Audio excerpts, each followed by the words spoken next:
Imagine this: Baghdad, the year 1091, the most powerful city on earth, a place where knowledge flows like water, where libraries tower higher than palaces, where scholars debate in marble halls that echo with the voices of genius. And at the center of it all, sitting on the intellectual throne of the Islamic world, are the philosophers. Not just any philosophers. These are men who believe they've cracked the code. Men who think they've unlocked the secrets of existence itself. Men who claim to know God's mind through pure reason alone. Their names, you might not recognize them today, but in the 11th century, they were superstars. Al-Farabi, the second, teacher, they called him. Second only to Aristotle himself, Ibn Sina, known in the West as Avicenna, a man who wrote over 400 books, a genius who mastered medicine, mathematics, astronomy, and philosophy before he turned 21. These weren't just smart men, they were legends, rock stars of the mind, and they had built something extraordinary, an empire of thought. For nearly 400 years, their system had stood unshaken, a grand intellectual cathedral built on Greek foundations. Plato and Aristotle filtered through, Islamic civilization refined into something even more powerful. They promised something irresistible: certainty. Not the messy, complicated certainty of faith, not the uncertain certainty of religious experience. No, they offered mathematical certainty, logical certainty, the kind of knowing that couldn't be questioned, the kind of truth that stood independent of culture, of time, of even God himself. Think about that for a moment. These philosophers claimed they could prove the nature of reality through reason alone. They could demonstrate how the universe worked. They could explain the divine. They could map the soul, all without revelation, all without prophets, all without scripture, just pure, cold, beautiful logic. And people believed them. The educated, elite of the Islamic world hung on their every word. Their books were copied and studied in every major city. Their ideas shaped how people understood everything: medicine, law, theology, politics. The philosophers had become the ultimate authority. But here's what made them truly dangerous. It wasn't just what they said, it was how certain they were when they said it. They didn't present their ideas as theories, as possibilities, as best guesses about the nature of things. They presented them as facts, necessary truths that couldn't possibly be otherwise. Take their view of God, for example. The philosophers had it all figured out. God was the necessary being, the unmoved mover, the first cause from which everything else flowed in a perfect, eternal chain of existence. Beautiful, right? Elegant, sophisticated, intellectually satisfying. But here's the problem. Their God was a mathematician's God, a logician's God, a God who operated according to eternal, unchangeable laws that even he couldn't break. Their God didn't really create the universe. Not in the way you and I think of creation. No, the universe just sort of emanated from him, like light from the sun, eternally, necessarily, without choice, without will, without any personal involvement.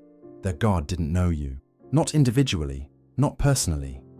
He knew universals, categories, the general principles of things, but your specific pain, your particular joy, your individual struggles, those were beneath divine knowledge, too small, too contingent, too unimportant. And miracles, prophets, divine intervention in human affairs, the philosophers smiled at such primitive notions. Everything happened according to natural law, unbreakable causal chains that stretched from eternity past to eternity future. There was no room for the supernatural, no space for the miraculous, no possibility of God reaching down into his creation to change things. The universe was a perfect machine, and the philosophers had figured out how it worked. Now you might be thinking, so what? Why does this matter? Here's why. Because at the time, This wasn't just philosophy. This was the foundation of everything. If the philosophers were right, then huge chunks of Islamic belief made no sense. Prayer. Why pray to a God who can't hear your specific words? Prophecy. Why would God send messengers if he already set everything in motion eternally? The afterlife? How could there be bodily resurrection in a universe governed by unbreakable natural laws? Free will. How could humans make real choices in a cosmos where every event necessarily follows from the one before? The philosophers had built a system so tight, so logically coherent, so seemingly unassailable, that it threatened to swallow religion whole.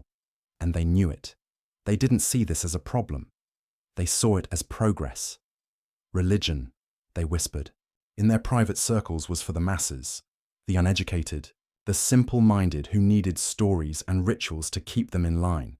But for the intellectual elite, for the truly enlightened, philosophy was the real path to truth. Everything else was just useful fiction. Imagine living in that world. Imagine being a young scholar, training in the great institutions of Baghdad, learning from the best minds of your generation, and slowly realizing that the philosophy you're learning, the system everyone praises, the intellectual tradition everyone reveres, quietly undermines everything you believe in. That was the world of the 11th century. Philosophy sat on its throne, unchallenged, unquestioned, seemingly unquestionable. Its authority was absolute. Its confidence was total. Its certainty was complete. The philosophers had won, or so they thought. Because somewhere in that world, a man was beginning to ask dangerous questions. Questions that would shake the throne of knowledge to its foundations. Questions that would expose cracks in the seemingly perfect edifice. Questions that would launch the most devastating intellectual assault the philosophical tradition had ever faced. His name was Abu Hamid Muhammad ibn Muhammad Al-Ghazali, and he was about to start a war, not with swords, not with armies, with something far more dangerous. With doubt, the philosophers had built their empire on the promise of certainty, on the claim that reason alone could deliver absolute truth. But what if that certainty was an illusion? What if the foundations weren't as solid as they appeared? What if the throne of knowledge was built on sand? Al-Ghazali was about to find out, and when he did, nothing would ever be the same. The stage is set. The players are in position. The greatest intellectual drama of the medieval world is about to begin. A drama of ideas, yes, but also of crisis, of personal anguish, of a brilliant mind turning against itself, because this wasn't going to be a detached, academic exercise. This was going to be personal. Al-Ghazali wasn't just going to critique the philosophers from the outside, he was going to demolish them from within. He knew their arguments better than they did. He had mastered their logic. He had climbed to the very peak of their system, and from that height, he could see what no one else could see. The fatal flaws, the hidden contradictions, the unexamined assumptions, the cracks in the throne. But seeing them would cost him everything: his career, his reputation, his peace of mind. Because once you start questioning certainty itself, there's no safe place to stand. Once you begin doubting the foundations, the entire structure becomes unstable, including the ground beneath your own feet. Philosophers promised a path to unshakable truth. Al-Ghazali was about to discover that the only thing certain in this world is uncertainty itself, and that realization would nearly destroy him. But first, he had to climb their ladder, master their system, become one of them. Only then could he bring it all crashing down. The throne of knowledge stood tall and proud in 1091. By the time Al-Ghazali was done, it would never stand quite so tall again. This is his story. This is the story of the man who broke philosophy, and it begins with a simple, terrifying question. A question he couldn't shake. A question that kept him awake at night. a question that would haunt him for years. How do I know that I know? Such a small question, such devastating consequences.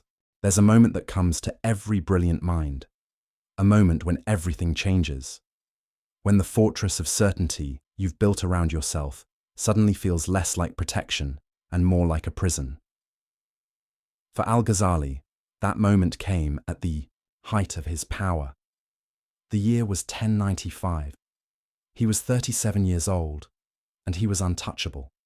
The most celebrated professor at the Nizamiya College in Baghdad, the most prestigious academic institution in the world. Students traveled for months just to sit in his lectures. Scholars quoted his books from memory. Rulers sought his advice. He had mastered every field of knowledge available: jurisprudence, theology, logic, philosophy. He could debate any scholar on any topic and win. He had everything a medieval intellectual could dream of: fame, respect, security, authority. But something was wrong, terribly wrong. It started small, a whisper at the edge of his mind. A question that appeared during a lecture, uninvited. A doubt that crept in while he was writing, unexpected. At first, he brushed it away. He was Al-Ghazali, the proof of Islam, the renewer of faith. Doubt was for lesser minds, for students still learning, for people who hadn't yet mastered the art of reasoning. Not for him, but the whisper wouldn't leave. It grew louder, more insistent, more impossible to ignore, and the question it kept asking was devastatingly simple. How do you know? Not how do you know this particular fact or that specific argument, but how do you know anything at all? How do you know that your senses are telling you the truth? How do you know that your reasoning is valid?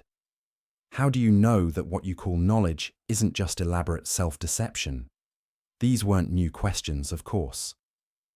Philosophers had played with skepticism before, as intellectual exercises, as thought experiments to sharpen their logical tools. But this was different. This wasn't a game. For Al-Ghazali, these questions became visceral, urgent, inescapable. He would stand before his students, delivering brilliant lectures on Islamic law, and in the back of his mind, a voice would whisper, "But how do you know any of this is true?" He would write treatises defending orthodox theology against philosophical attacks, and the voice would ask, "But what makes your theology any more certain than their philosophy?" He would cite authorities, hadith, Quranic verses, logical proofs, and the voice would push back. "But how do you know your interpretation is correct? How do you know your logic isn't flawed? How do you know anything?" This is what intellectual crisis actually feels like, not like a dramatic moment of revelation, not like suddenly seeing the truth, more like drowning in slow motion, like watching the ground beneath you turn to quicksand, like feeling the walls of your mind close in. Al-Ghazali later described it as a sickness, a disease of the soul that spread through every part of his being.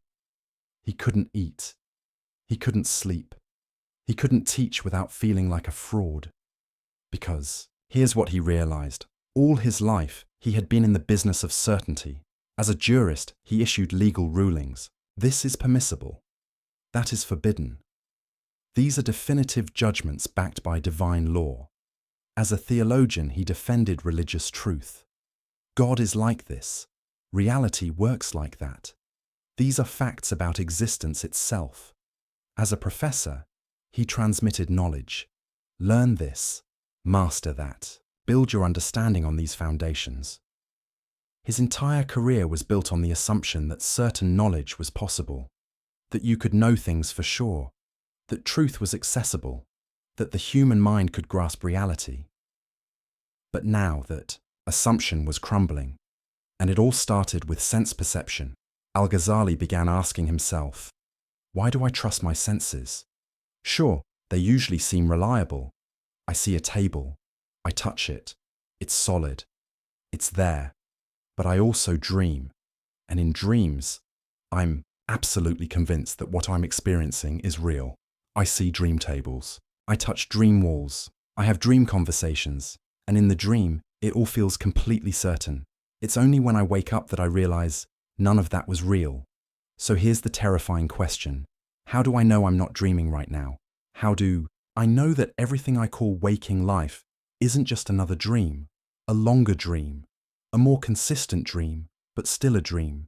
You might say, but when you wake up, you can distinguish dream from reality. Can you though? Or do you just have another experience, another set of sensations that you've learned to call waking up? Maybe there's another level of consciousness beyond this one, a higher waking state. And when you reach it, you'll look back on everything you called real life the way you now look back on dreams, as illusions, as phantoms, as experiences that felt certain but weren't. Al-Ghazali sat with this possibility, and it shook him. But it got worse. Because even if you accept your senses as basically reliable, there's still reason. Logic. Rational thought, the tool philosophers swore by. The instrument that supposedly gave absolute certainty. Al-Ghazali had spent decades mastering logic. He knew every rule, every form of valid inference, every technique of reasoning. He was a master logician, and now he was asking, but why should I trust logic? Think about it. When you make a logical argument, you're relying on certain principles, the law of non-contradiction, the law of excluded middle. You assume that if A equals B and B equals C, then A equals C. But why? Because it's self-evident, philosophers would say. Because to deny it leads to absurdity. But who decides what's self-evident? Your mind does, and how do you know your mind is reliable? You can't use logic to prove logic works. That's circular reasoning. You can't use your mind to verify your mind is trustworthy. That's like asking a liar if he's lying. So what's left? Al-Ghazali realized he was trapped. Every foundation he tried to stand on turned out to rest on another, assumption, and that assumption rested on another, and another. It was assumptions all the way down. No bedrock, no solid ground, no ultimate certainty. This wasn't just an intellectual problem.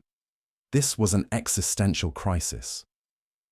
Because Al-Ghazali had built his entire life on the belief that knowledge was possible, that truth was real, that you could be certain about important things. And now that belief was collapsing. He describes lying in bed for months, paralyzed by doubt, unable to work, unable to teach, unable to function.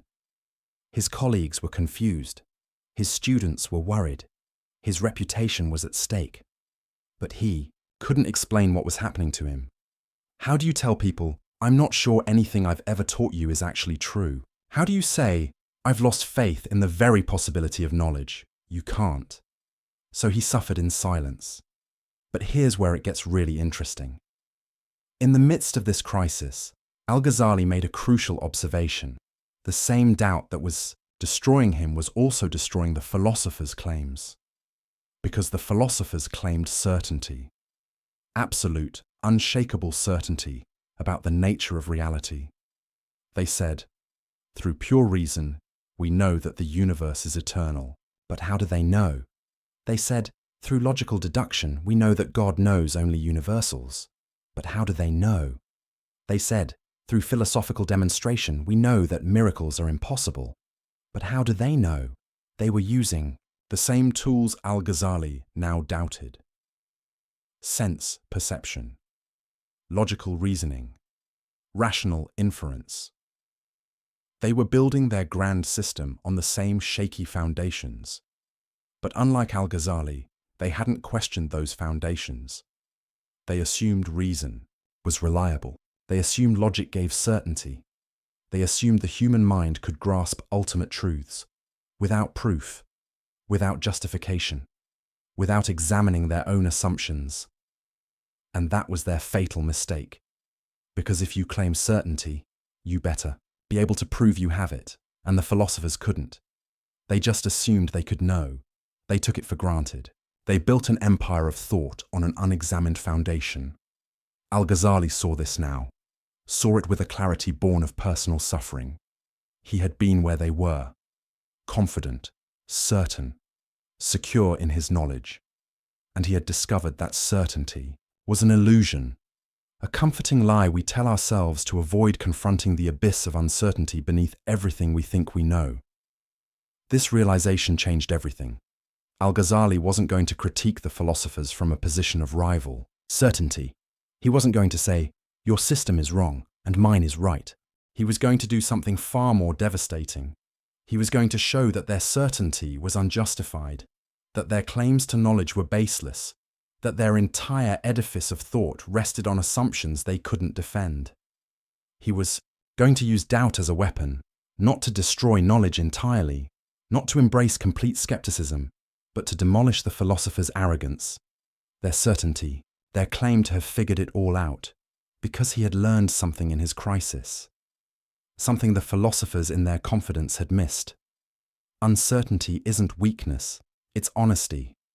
Doubt isn't the enemy of truth. It's the beginning of wisdom, and the willingness to question everything, even your own mind, is the only real path to understanding. The philosophers had never done that. They had never truly doubted, never really questioned their foundations, never honestly asked, "How do I know that I know?" They had been too busy building their systems to examine the ground beneath them. Al-Ghazali had looked down, and he had seen the abyss. And from that abyss, he was going to launch his attack, not as a rival philosopher offering a competing system of certainty, but as someone who had been to the edge and back, someone who knew what the philosophers didn't. That certainty itself is the problem, that the claim to absolute knowledge is the original sin of philosophy, that you can't build a tower to heaven when you're standing on quicksand. He began to write. Slowly, at first, testing his thoughts, working through his arguments. The title came to him clearly. Tahafut al-Falasifa, the incoherence of the philosophers. Not the errors of the philosophers, not against the philosophers. The incoherence, the internal contradictions, the logical breakdowns, the places where their system fell apart under its own weight. He wasn't going to refute them with a rival system. He was going to show that their system refuted itself. This was going to be surgical, precise, devastating. He would take their own tools, their own logic, their own methods of reasoning, and turn them against the philosophers themselves.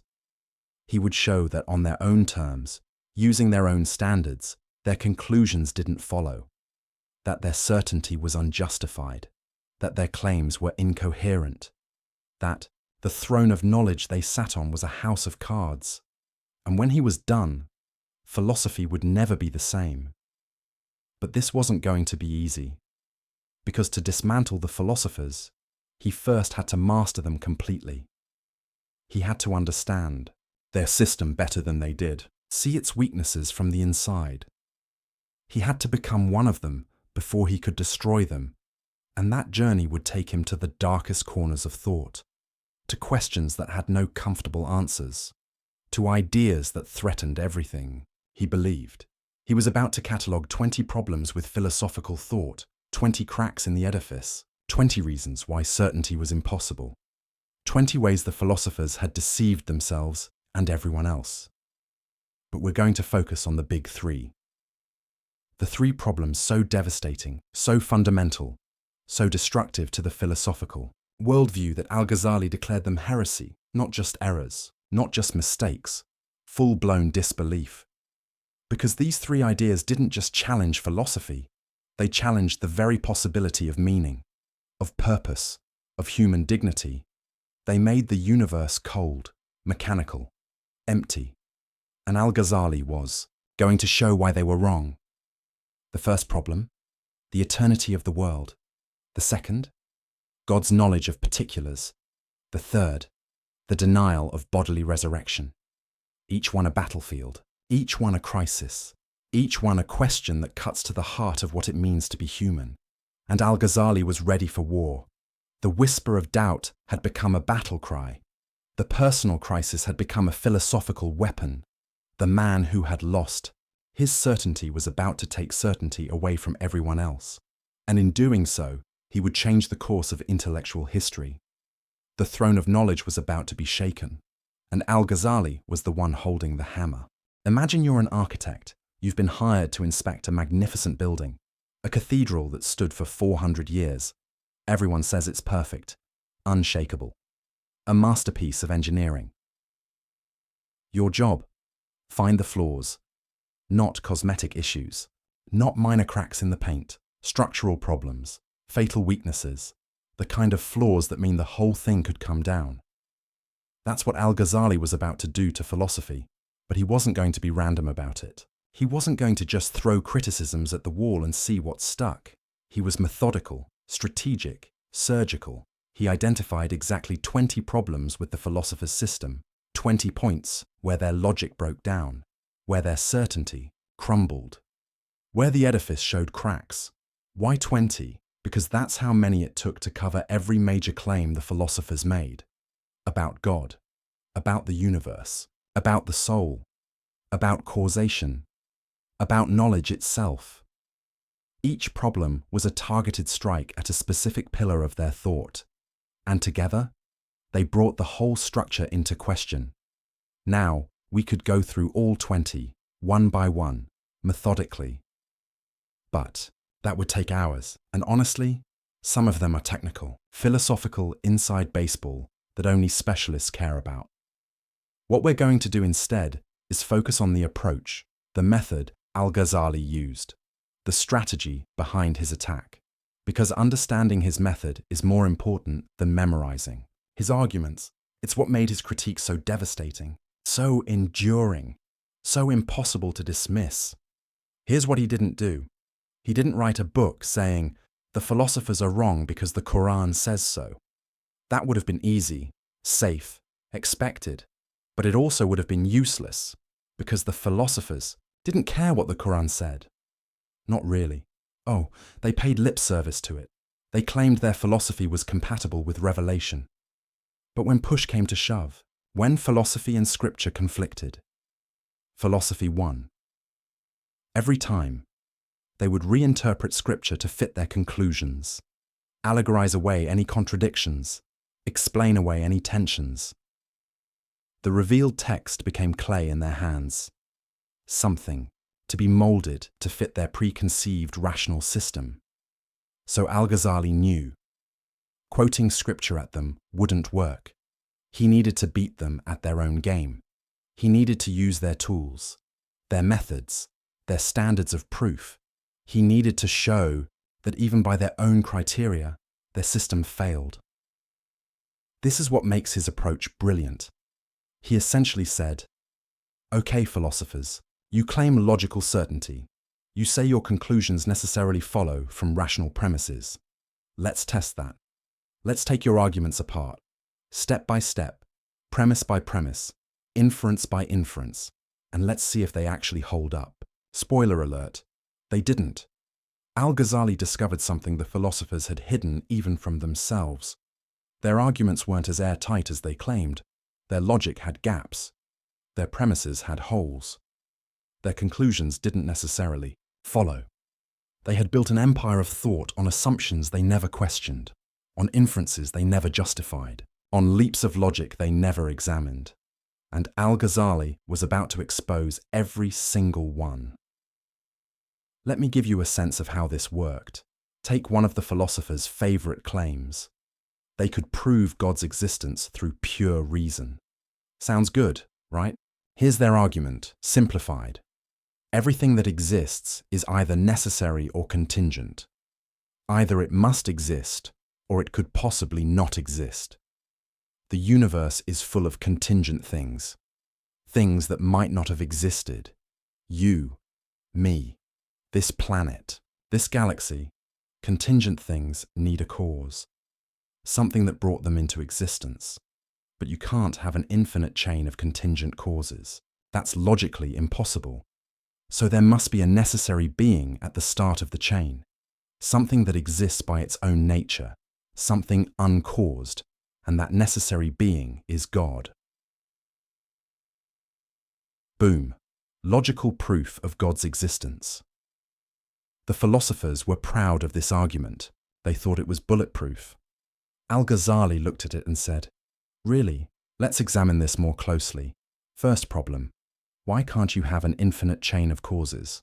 The philosophers said, "Because that's absurd. You need a first cause." But why? Where's the logical proof that an infinite regress is impossible?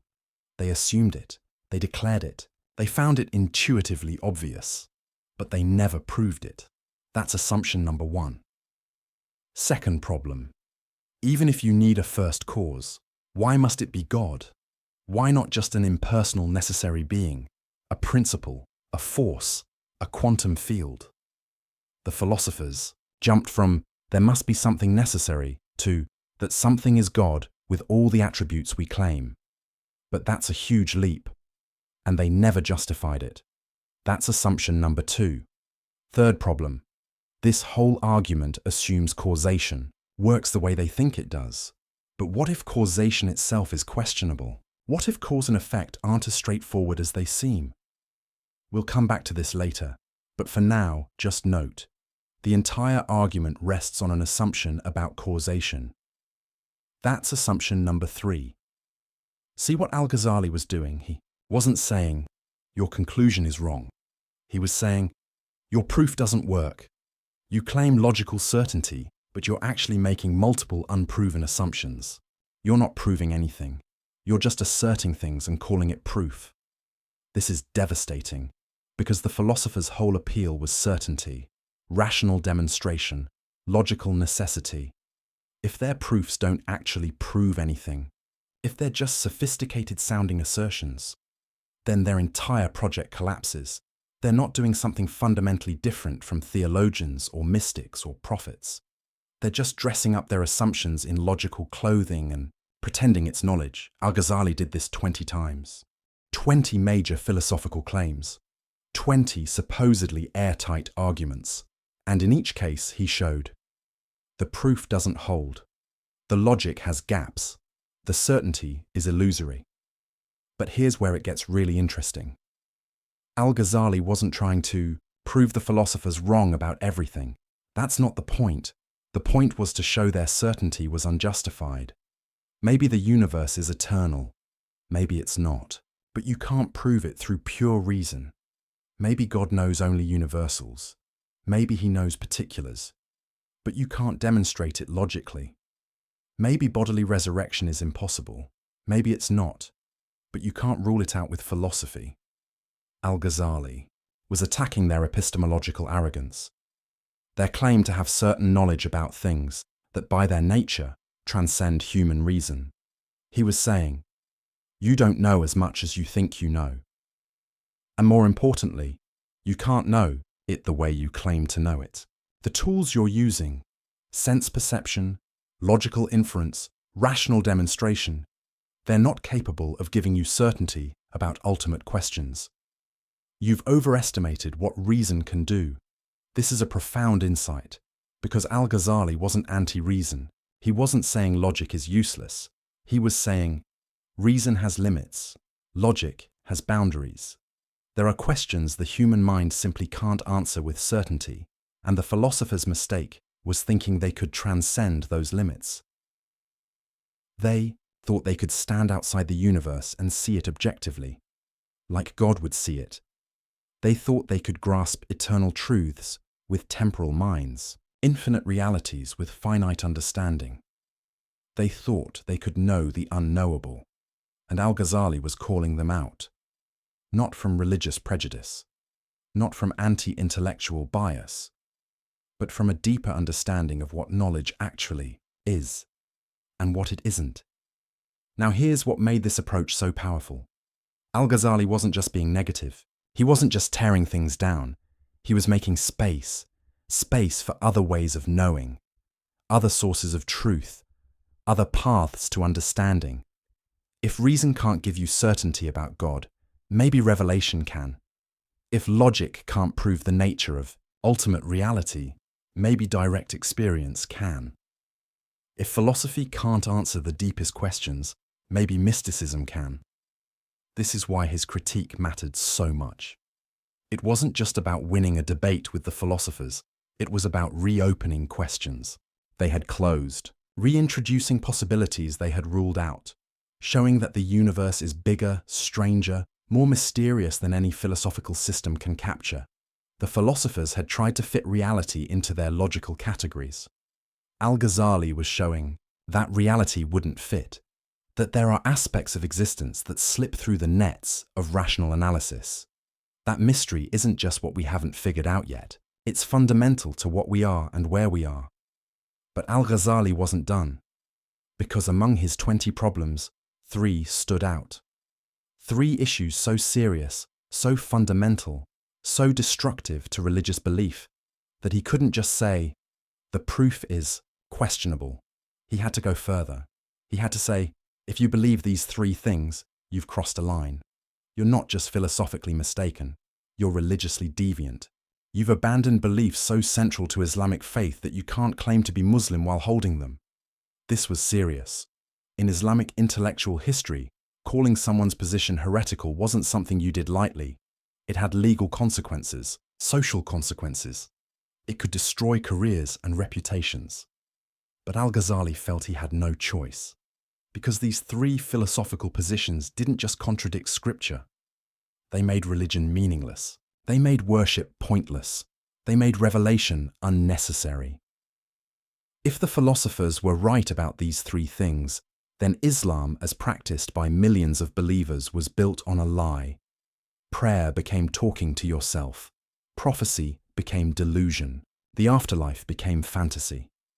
Al-Ghazali couldn't allow that to stand, so he drew a line in the sand. 20 problems with philosophy. Yes, the philosophers were wrong about many things, but 3 problems were in a different category. 3 positions were not just philosophical errors, they were religious disasters. The first, the eternity of the world. The philosophers claimed the universe has always existed. It didn't have a beginning. It won't have an end. It eternally emanates from God, the way light eternally emanates from the sun. Why did Al-Ghazali consider this heretical? Because if the world is eternal, then God didn't create it. Not in any meaningful sense. He didn't choose to bring it into being. He didn't will it to exist. He didn't make something from nothing. The universe just is, necessarily, eternally, without any real creative act on God's part. And if God didn't create, then what's his relationship to the universe? He becomes just another part of the cosmic machinery, not a creator, not a lord, not someone who acts, just the necessary being at the top of an eternal chain. This empties religion of meaning, because the whole point of worship is acknowledging that God made you, that you owe your existence to his choice, his will, his creative power. But if the universe is eternal, if God didn't really create, then what are you thanking him for? The second position, God's knowledge of particulars. The philosophers argued that God knows universals but not particulars. He knows humanity but not individual humans. He knows events but not specific events. He knows categories, principles, forms, but not you, not your choices, not your life. Why heretical? Because if God doesn't know particulars, then prayer is absurd. You're asking him for things he can't hear, confessing sins he can't perceive, seeking guidance he can't give. Your entire spiritual life becomes a conversation with yourself, and prophecy, revelation, divine guidance, all impossible. How can God send a specific message to a specific prophet at a specific time if he doesn't know specific things? How can there be divine law, divine judgment, divine mercy, if God doesn't know what you individually do? The philosopher's position made God distant, abstract, irrelevant to human life. And Al-Ghazali said, that's not just wrong, that's a denial of what God is. The third position, the impossibility of bodily resurrection. The philosophers argued that after death, only the soul survives. The body decays and is gone forever. There's no bodily resurrection, no physical afterlife, no gathering, of bodies on Judgment Day. Why did Al-Ghazali consider this heretical? Because bodily resurrection is explicitly promised in the Quran, repeatedly, in clear language. And more than that, it's central to the concept of justice. If there's no bodily resurrection, then people who suffered physical torture get no physical restoration. People who committed physical crimes receive no physical punishment. The body becomes irrelevant to justice, to reward, to accountability. And that makes this life meaningless. Do what you want to your body, to others' bodies. It doesn't matter, because the body is just temporary housing, something you shed like clothing. The philosopher's position made ethics cheap, made suffering meaningless, made justice incomplete. And Al-Ghazali couldn't accept that. These three positions, these three problems, they weren't just intellectual errors the philosophers made. They were fundamental challenges to the coherence of religious belief itself, and Al-Ghazali was going to dismantle them, one by one, step by step, systematically using their own tools against them, showing that their certainty was illusory. Their proofs were flawed, their conclusions didn't follow, but he was going to do more than that. He was going to show why these positions were emotionally, spiritually, existentially unlivable. Because this wasn't just an academic exercise. This was about meaning, about purpose, about whether the universe cares about you, about whether your choices matter, whether your prayers are heard, whether justice is real. The philosophers, in their quest for logical purity, had created a cold universe, a universe where God is distant, where humans are insignificant, where nothing ultimately matters. Al-Ghazali was about to warm it back up, not through sentiment, not through wishful thinking, but through rigorous philosophical argument, showing that the philosophers' cold universe wasn't logically necessary, that their conclusions didn't follow from their premises, that you could be just as rational, just as logical, just as philosophically rigorous, while believing in a God who acts, who knows, who cares. The 20 problems were the artillery barrage, softening up the philosophical defenses, showing weaknesses everywhere. But the three heretical positions, those were the main assault, the focused attack on the heart of the philosopher's system, and Al-Ghazali was ready. He had the arguments, he had the method, he had the motivation.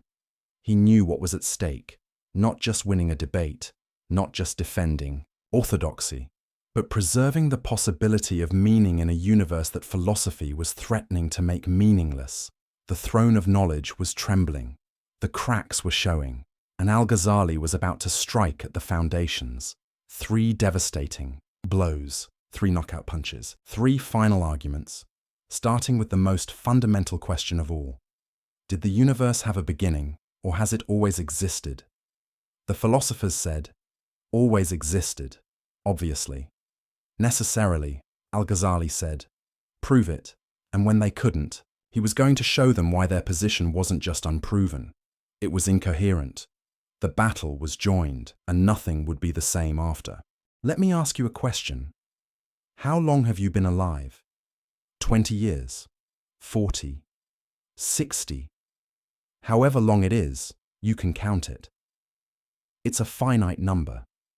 Now imagine someone asks you, how long has the universe existed? And you answer, forever. What does that even mean? This is where Al-Ghazali's first major battle with the philosophers began. Not with theology, not with scripture, but with a simple, devastating question about time itself. The philosophers were absolutely certain, unshakable in their conviction. The universe, they declared, is eternal. It has no beginning. It has no end. It has always existed and always will exist. This wasn't a guess. It wasn't speculation. It wasn't a working hypothesis. To them, it was a demonstrated truth, a logical necessity, something that couldn't possibly be otherwise. Their proof went something like this. God is eternal and unchanging, right? Everyone agrees on that. God is also perfect, complete, lacking nothing. So God's will is eternal and unchanging too. It doesn't fluctuate. It doesn't develop. It doesn't suddenly decide something new. Now here's the key move. If God eternally wills the universe to exist, then the universe must eternally exist. Because if the universe came into being at some point, in time, that would mean God's will changed. There was a moment when God wasn't creating, then suddenly he was creating. But that's impossible, because God doesn't change.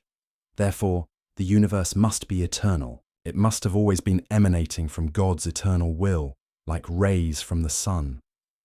The sun doesn't decide to shine. It shines eternally.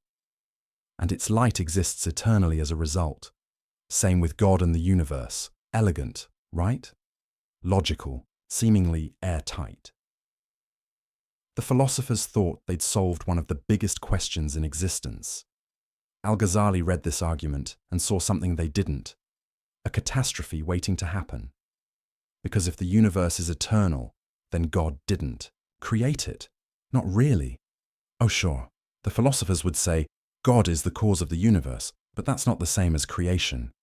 Creation means bringing something into existence that didn't exist before. Creation means choosing to make something, willing it to be, deciding that it should exist. But if the universe has always existed, if it's eternal, then there was never a moment of creation, never a choice, never a divine decision. The universe just is, has always been, will always be, and God's relationship to it becomes mechanical, automatic, impersonal, like the relationship between the sun and its light. The sun doesn't love its light, doesn't know its light, doesn't care about its light. The light just necessarily flows from the sun's nature. Is that really what we mean by God? A cosmic mechanism that necessarily produces a universe the way a fire necessarily produces heat? Al-Ghazali saw where this led. If God didn't choose to create, then he doesn't choose anything. If he doesn't choose, then he doesn't act. If he doesn't act, then he doesn't respond to prayers, doesn't send prophets, doesn't intervene in human affairs. He becomes the philosopher's abstraction, the unmoved mover, the distant principle, not the God of Abraham, not the God of Moses, not the God of Muhammad, not a God worth praying to. This was unacceptable. So, Al-Ghazali set out to demolish the philosopher's argument, and he started by asking the question they'd never properly considered. What does it actually mean for something to be eternal? The philosophers threw the word around like they understood it: eternal, infinite, without beginning or end. But Al-Ghazali pressed. Do you really know what you're talking about? Can you actually conceive of an infinite past? Think about it carefully. If the universe has existed forever, then an infinite amount of time has already passed. An infinite number of years, an infinite number of days, an infinite number of moments. But here's the problem. You can't traverse an infinite distance, by definition. If something is infinite, you can never reach the end of it. So how did we get to today? If an infinite amount of time had to pass before we arrived at this moment, we should never have arrived at this moment. Because you can't finish traveling through infinity, it's like saying, I started counting from negative infinity and I just reached zero. That's nonsense. You could never start from negative infinity. There's no starting point, and even if you could, you'd never finish counting up to zero, because infinity has no end. Same with time. If the past is infinite, then we could never have reached the present. But we did reach the present. We're in it right now. Therefore, the past can't be infinite. The universe must have had a beginning. This is what philosophers call the impossibility of traversing an actual infinite, and Al-Ghazali wielded it like a sword. The philosophers tried to respond. They said, but you're thinking about infinity wrong. Past infinity isn't like a distance you travel. It's just there, all at once. Al-Ghazali pushed back. Okay, let's try a different angle. Imagine the universe is eternal, like you say. That means the number of past days is infinite, right? But the number of past years is also infinite. Now here's my question. Are there more past days than past years? The philosophers hesitated. On one hand, obviously there are more days than years. 12 times more, roughly. On the other hand, both numbers are infinite, and infinity equals infinity. You can't have one infinity bigger than another infinity. That contradicts what infinity means. So which is it? Are there more past days than past years? Or are they equal? If you say there are more days, you're admitting that one infinity can be bigger than another, which is absurd. If you say they're equal, you're admitting that 12 days equals 1 year, which is also absurd. Either way, you're trapped. This is the problem with treating infinity as if it's just a really big number. It's not. Infinity doesn't behave like numbers behave. You can't do arithmetic with it. You can't compare infinities. You can't traverse them. So when you say the past is infinite, you're not actually saying something coherent.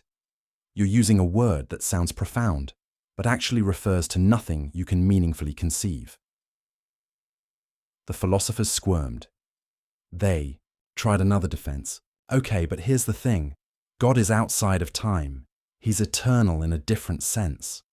So when God creates the universe, he's not doing it at a point in time. He's doing it eternally. The universe doesn't have a beginning in time because time itself is part of the universe.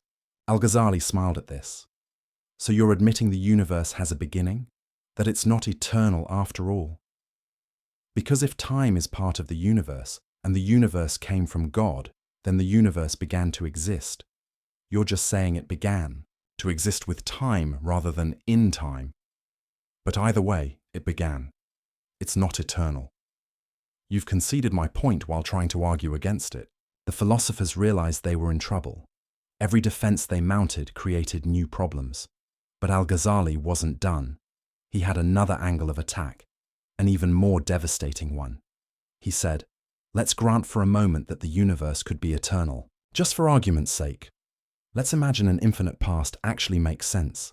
Even so, I can show you that it's not necessary, that God could have created the universe at any point in time, and if it's not necessary for the universe to be eternal, then your whole argument collapses. Here's how this worked. The philosophers claimed God's eternal will necessitates an eternal universe. But Al-Ghazali asked, why? Why couldn't God eternally will to create the universe at a specific moment? Think about it. You can decide today to do something tomorrow. Your decision is made today, but the action happens tomorrow. Your will exists at one time. The effect of your will exists at another time. So why couldn't God's eternal will produce a temporally originated universe? God could eternally intend, let the universe begin at moment X. That intention is eternal, unchanging, always part of God's will. But the universe itself still has a beginning, still comes into existence at a specific point. The philosophers said, but that means God's will has to wait, and God doesn't wait. Al-Ghazali countered, no, you're confusing God's will with God's action. God can will something eternally and actualize it temporally. Your problem is you've collapsed will and action into the same thing, but they're not the same, even for God.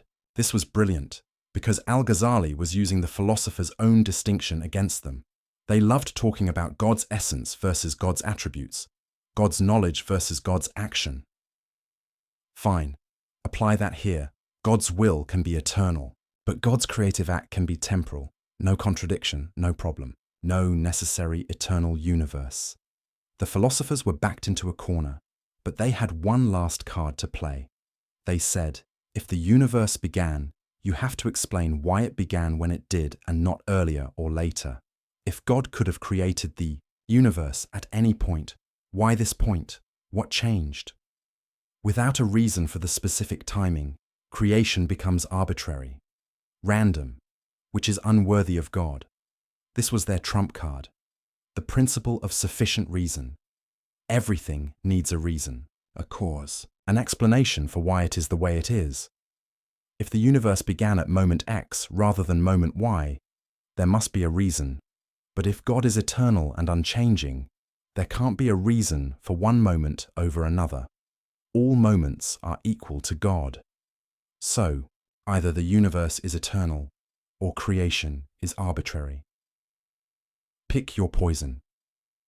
Al-Ghazali looked at this argument and laughed, not because it was bad, but because it was so revealing. The philosophers were demanding that God conform to their philosophical principles. They were saying, God must have a reason for everything he does, and that reason must be accessible to human understanding. But why? Who says God needs to justify his choices to philosophers? Who says divine wisdom has to make sense according to human logic? The philosophers had forgotten something crucial. God is not like us. His knowledge is not like our knowledge. His will is not like our will. His reasons are not like our reasons. To demand that God provide a philosophical explanation for why he created when he did is to put philosophy above God. It's to say, God, you can only act in ways we can understand, ways that fit our logical frameworks, ways that satisfy our principle of sufficient reason. But that's backwards. God is the source of reason, not bound by it.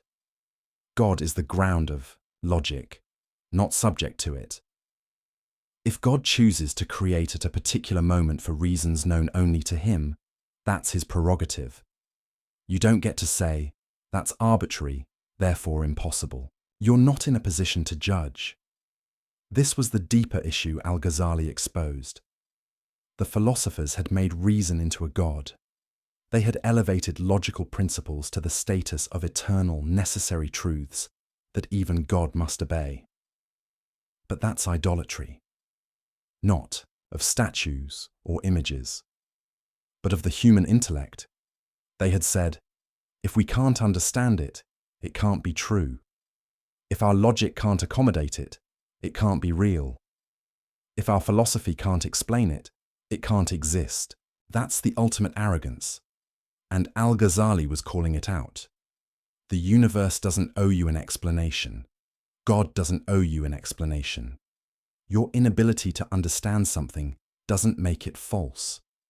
Your inability to fit it into your system doesn't make it impossible. Reality is bigger than your categories. Mystery is deeper than your logic.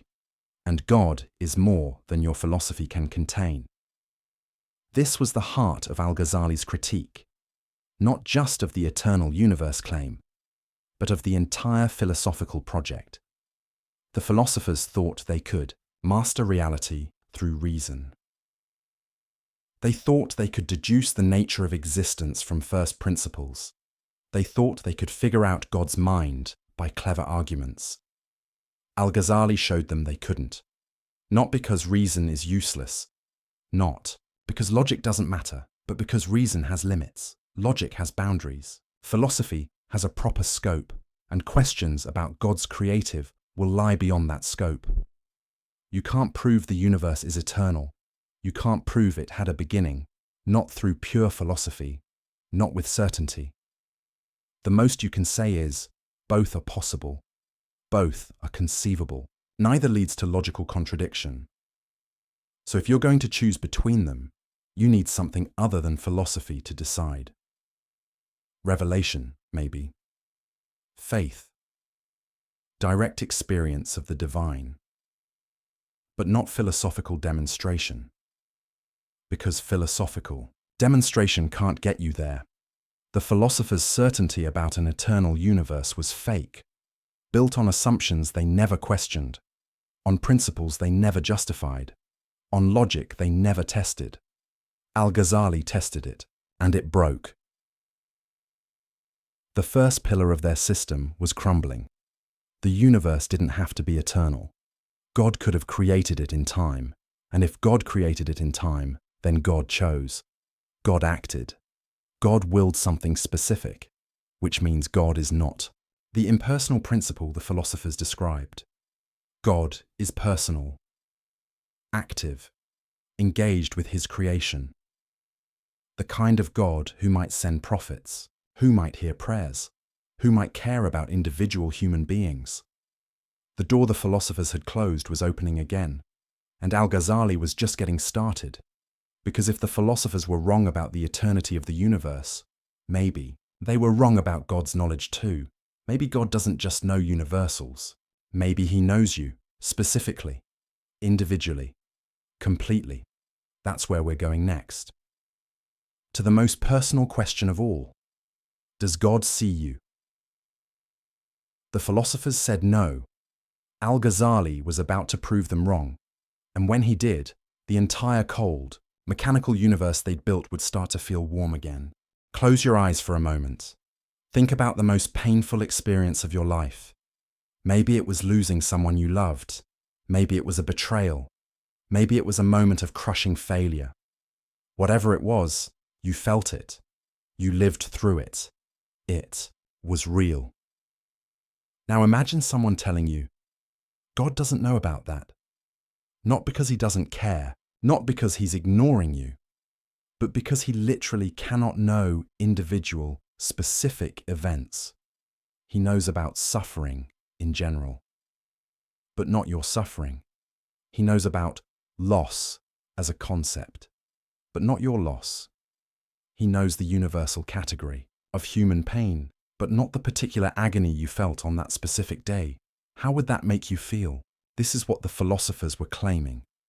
And it's the second major battleground where Al-Ghazali decided, this isn't just wrong. This is heresy. Let me explain how the philosophers got here. It started, like so many bad ideas, from something. That sounds reasonable.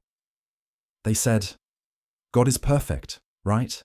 Unchanging, eternal, beyond time. So God's knowledge must also be perfect, unchanging, and eternal. God can't learn new things, can't discover facts he didn't know before, can't be surprised by events. So far, most theologians would agree. But then, the philosophers made a fatal move. They said, if God's knowledge is unchanging, then God can only know unchanging things. Things that are eternally true, always the same, never in flux. And what are those things? Universals, essences, eternal forms. God knows humanity as an eternal essence, but not individual humans who are born and die. God knows motion as a principle, but not specific movements happening at specific times. God knows existence as a concept, but not particular existence that come and go. In philosophical jargon, they were saying, God knows universals but not particulars. Let that sink in for a moment. According to the philosophers, God doesn't know what you had for breakfast this morning, the specific words you spoke to your friend yesterday, the exact thought running through your mind right now, the particular choice you're about to make. Not because these things are hidden from him, but because they're beneath his type of knowledge. God's knowledge is too lofty, too eternal, too perfect to concern itself with the messy, changing, temporary details of individual existence. He knows the forms, the patterns, the eternal truths, but the specific instances, the individual cases, the particular moments, those are irrelevant to divine knowledge. The philosophers thought this made God more perfect, more transcendent, more sublime, more worthy of worship. They thought they were honoring God by elevating his knowledge above mundane particulars. Al-Ghazali saw it differently. He saw a God who was essentially blind, a God who couldn't see you, couldn't hear you, couldn't know you. A God who was, for all practical purposes, absent from your life. And he was horrified. Because if God doesn't know particulars, then everything falls apart. Everything that makes religion meaningful. Everything that makes worship possible. Everything that connects the divine to the human. Let's walk through the implications step by step. First, prayer becomes absurd. You bow down 5 times a day. You ask God for help. You confess your sins. You seek guidance. But according to the philosophers, God doesn't hear any of it, not because he's ignoring you, but because your specific prayer at that specific moment is a particular event. And God doesn't know particular events. He knows prayer as a universal concept, but not your prayer. He knows petitioning as a general phenomenon. but not your petition. So who are you talking to? Nobody. You're going through motions in a universe where the divine can't perceive your actions. Prayer becomes cosmic theatre, a ritual you perform for yourself because the audience you think you're addressing isn't watching. Second, prophecy becomes impossible. How does God send a message to a specific prophet at a specific time if he doesn't know specific times or specific prophets? Muhammad receives revelation in a cave. Moses hears God at a burning bush. Jesus is born in Bethlehem. These are particular events, specific moments, individual occurrences. But if God doesn't know particulars, he can't initiate these events.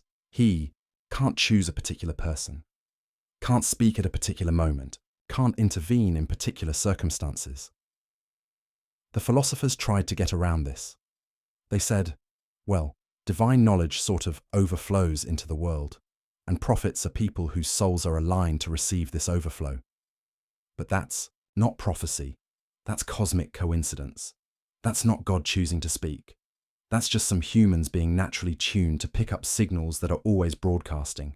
It's like saying God didn't send the Quran to Muhammad. Muhammad just happened to receive it because he was in the right mental frequency. That's not revelation. That's reception. Third, divine justice becomes meaningless. If God doesn't know what you specifically did, how can he judge you? How can there be a day of reckoning if God doesn't know your particular actions? He knows sinning as a category, but not the sins you committed. He knows righteousness as an ideal, but not the righteous choices you made. How do you reward or punish people based on things you don't know they did? The philosophers had an answer for this too.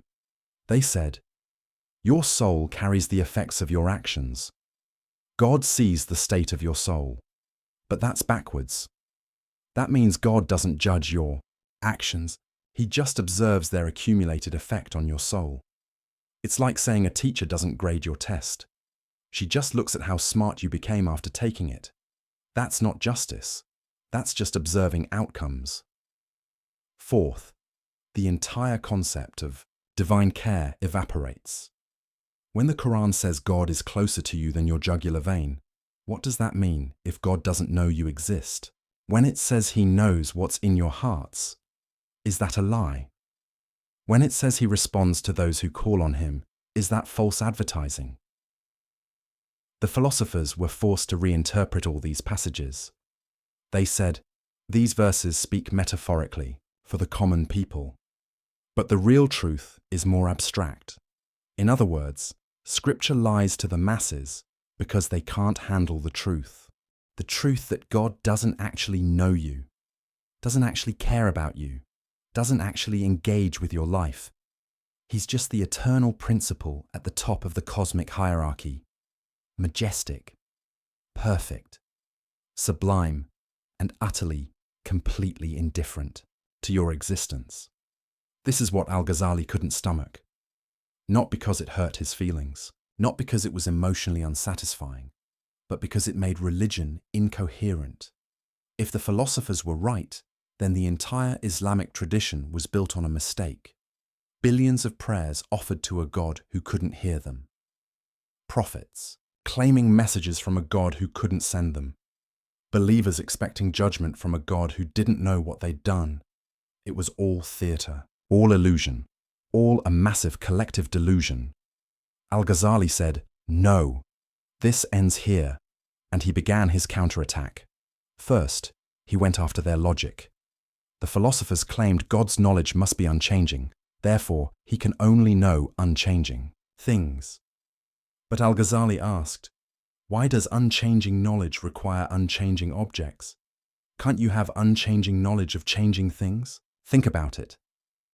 If God knows eternally that Muhammad will be born in 570 CE, that knowledge doesn't change.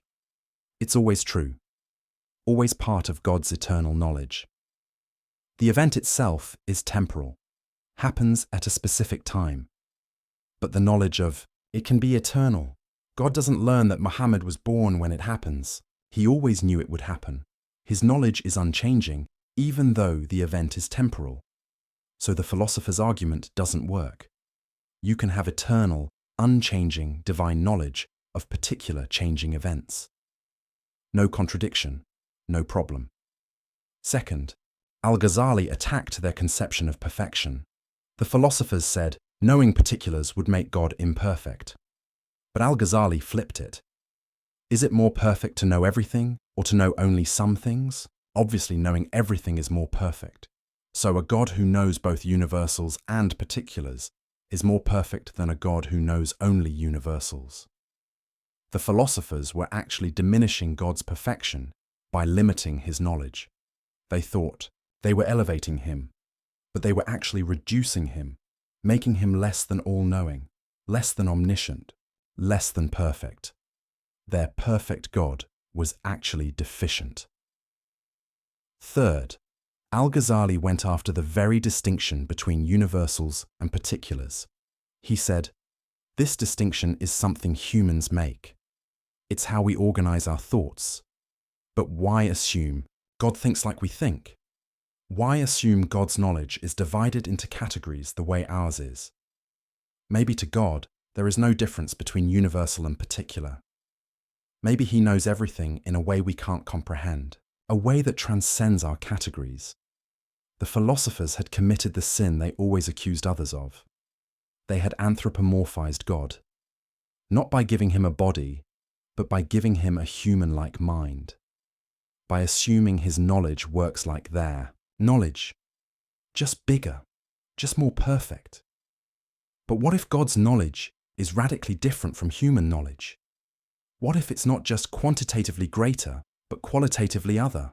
Then all their reasoning about what God must or must not know falls apart, because they're reasoning from false assumptions about the nature of divine knowledge. Fourth, Al-Ghazali pointed to the absurd consequences. If God doesn't know particulars, does he know himself? After all, God is a particular being, not a universal concept. There's only one God, one specific, unique, particular divine reality. So if God can only know universals, can he not know himself? The philosophers squirmed at this. Some said, God is an exception. He knows himself even, though he's particular. But Al-Ghazali pounced. So particulars can be known by God. You just admitted it. If God can know one particular, himself, why not other particulars? Your rule about God only knowing universals has a huge exception, which means it's not really a rule. Others said, God isn't particular. He's beyond the universal particular distinction. Fine, Al-Ghazali said. Then why can't his knowledge also be beyond that distinction? Why can't he know in a way that includes both universals and particulars? Every defense the philosophers mounted created new problems. They were trapped, contradicting themselves, tying themselves in logical knots. Fifth, and most devastatingly, Al-Ghazali showed that their position made prediction impossible. The philosophers believed in astrology, in reading the stars to predict future events. But how can you predict a particular future event if God doesn't know particular events? If the cosmos is governed by divine knowledge, and divine knowledge doesn't include particulars, then particular events aren't part of the cosmic order. They're just random, unpredictable, outside the scope of rational understanding. But the philosophers wanted it both ways. They wanted a rationally ordered universe where everything follows from divine knowledge, but they also wanted to limit divine knowledge to universals. You can't have both. Either the universe is rationally ordered down to its particulars, in which case God must know those particulars, or God doesn't know particulars, in which case the universe is ultimately chaotic and unpredictable at the level of individual events. The philosophers were caught in a contradiction of their own making. Al-Ghazali exposed it mercilessly. But beyond all the logical arguments, Al-Ghazali made a deeper point. A point about what kind of universe we live in. The philosopher's universe was cold, mechanical, indifferent, a universe where the divine principle churns out existence according to eternal laws, but doesn't see you, doesn't know you, doesn't care about you. You're just a particular instantiation of universal forms, a temporary configuration of matter, a fleeting pattern in the cosmic dance. You matter to yourself, maybe to other people, but not to God, because to God, you're not even visible. Al-Ghazali asked, is that the universe you want to live in? More importantly, is that the universe we actually live in? Because your experience suggests otherwise. You feel seen. You feel known. You feel like your choices matter to something beyond yourself. When you pray, you sense a response. When you seek guidance, you find it. When you suffer, you feel held. Maybe that's all illusion. Maybe it's wishful thinking. Or maybe the philosophers are wrong. Maybe God does know particulars, does see individuals, does care about specific people. Maybe the universe is warmer than the philosophers imagined. Maybe you matter more than their system allows. This was the choice Al-Ghazali presented, not as a logical proof, not as a philosophical demonstration, but as an existential question. Which universe do you actually live in? The cold universe of the philosophers, where God is distant and unknowing, or a universe where God sees you, where your prayers are heard, where your life matters? You can't prove it either way through philosophy, but you can look at your experience. You can examine your life. You can trust your intuition. And most people, when they're honest, know which universe feels real. The philosophers had built an impressive system, but they'd built it at the cost of making religion meaningless and human, life insignificant. Al-Ghazali tore it down, not with wishful thinking, not with sentimental appeals, but with rigorous philosophical argument that showed their position was logically flawed and existentially unlivable. God knows particulars. He must. He can. He does. Your prayers are heard. Your actions are seen. Your life is known, not because Scripture says so, though it does, but because any other conclusion makes a mockery of divine perfection and reduces God to less than all-knowing. The philosopher's God was too small, too limited, too bound by human categories. Al-Ghazali's God was bigger, greater, more truly divine. The second pillar of philosophy was crumbling. But Al-Ghazali wasn't done, because the philosophers had one more devastating claim to answer. The most personal one of all, the claim about what happens when you die. You strike a match. It lights. Why? You probably think, because striking creates friction. Friction creates heat. Heat ignites the chemicals on the match head. Cause and effect. Simple, obvious, undeniable. But what if I told you that's not what's actually happening? What if the match lighting has nothing to do with you striking it? What if every time you think you're seeing cause and effect, you're actually witnessing something far stranger? Welcome to the most radical, most controversial, most mind-bending argument Al-Ghazali ever made. This is where he didn't just challenge the philosophers, he challenged reality itself, or at least what you think reality is. Let's back up and understand what was at stake.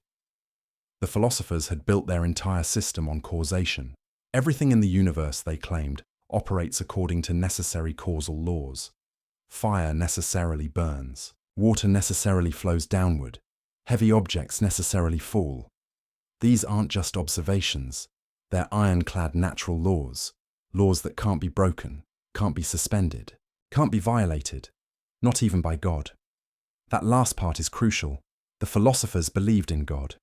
They weren't atheists, but their God was bound by the laws of nature he'd established. Or rather, the laws of nature flowed necessarily from God's nature. God couldn't make fire not burn, because fire burning is part of the eternal, necessary structure of reality.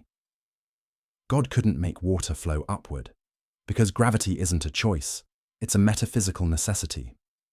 God couldn't raise the dead, couldn't turn a staff into a snake, couldn't split the moon. Not because he's weak, but because these things violate causal laws, and causal laws are absolute. This is why the philosophers rejected miracles. Not because they hadn't heard the stories, but because miracles are impossible. Logically impossible, metaphysically impossible, causally impossible. If you accept that causes necessarily produce their effects, then you have to reject any story where a cause fails to produce its effect. Moses throws down his staff.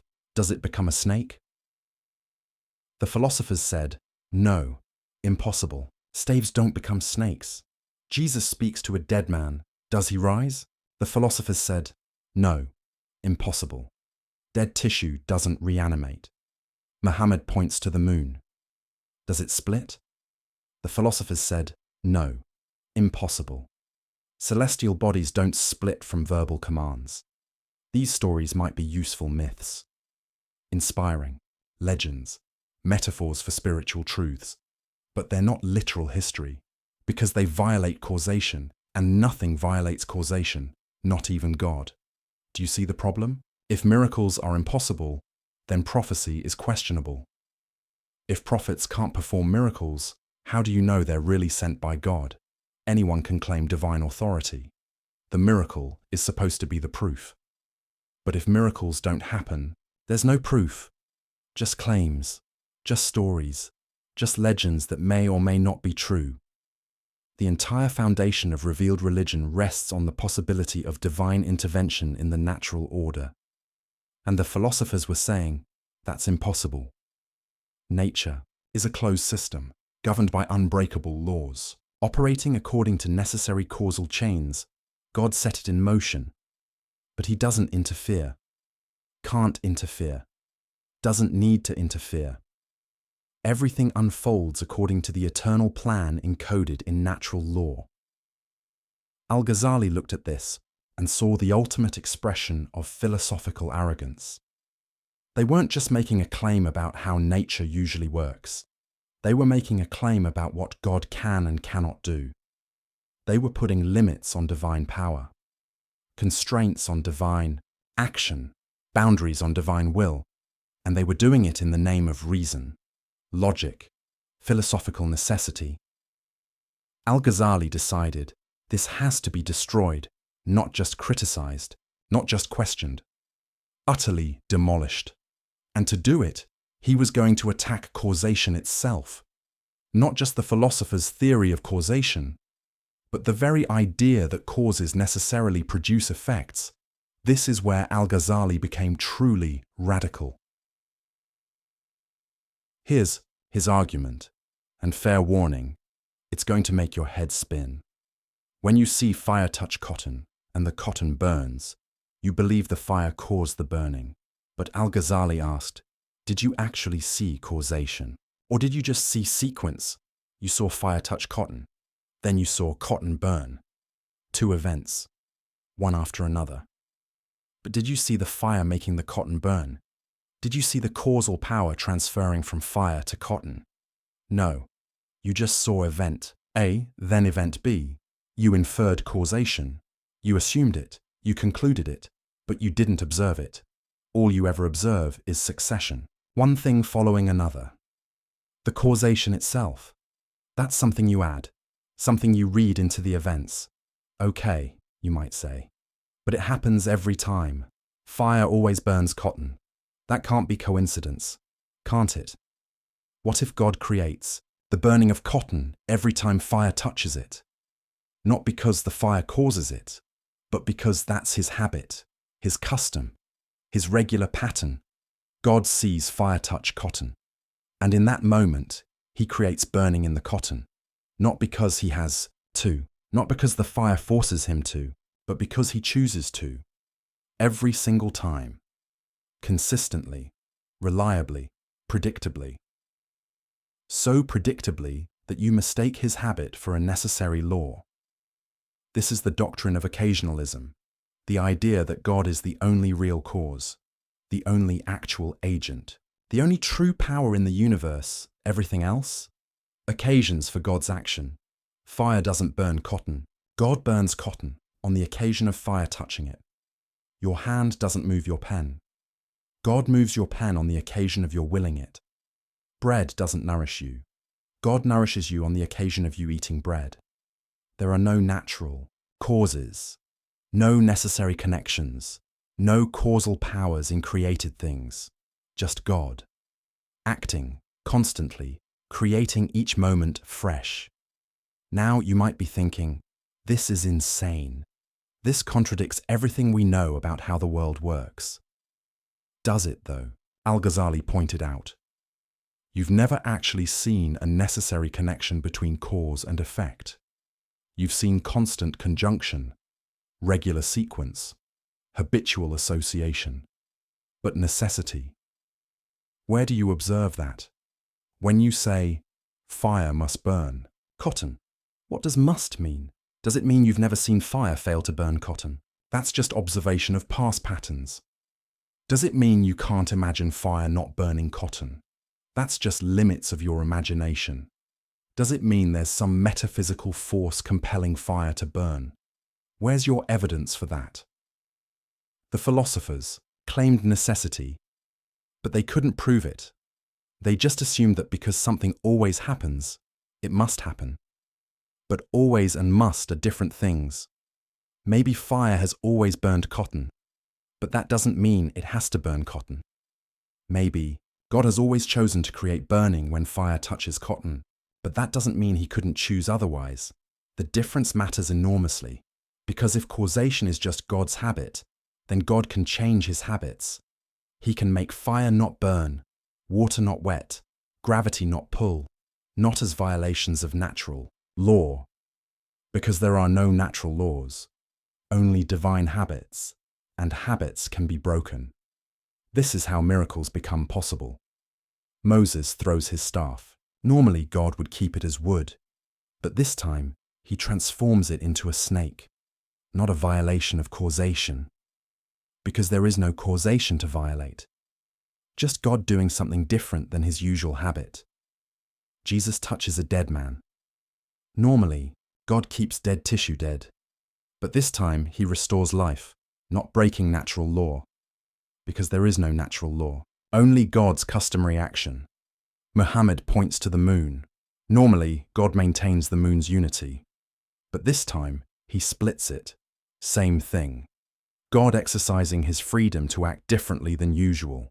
No logical impossibility, no metaphysical violation, no problem. The philosophers hated this argument. They threw everything they had at it.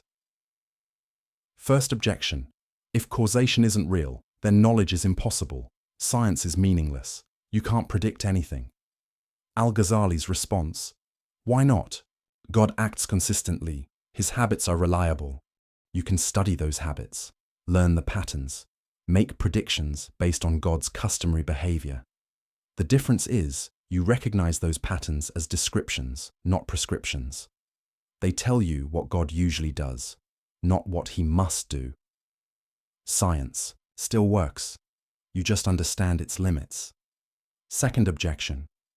If God creates everything directly, then humans have no causal power. We're not agents. We don't really act. Al-Ghazali bit the bullet. Correct. You don't have independent causal power. When you think you're moving your hand, God is moving your hand on the occasion of your willing it. Your will is also created by God. Every moment, every thought, every action. You're not an independent agent. You're a locus of divine action. Now this raises huge questions about free will and moral responsibility, and Al-Ghazali knew it. He wrestled with these questions deeply, but for now, his point was narrower. Humans don't have to have causal power for moral responsibility to make sense. God can still hold you accountable for actions he creates through you. That's his prerogative. Third, objection.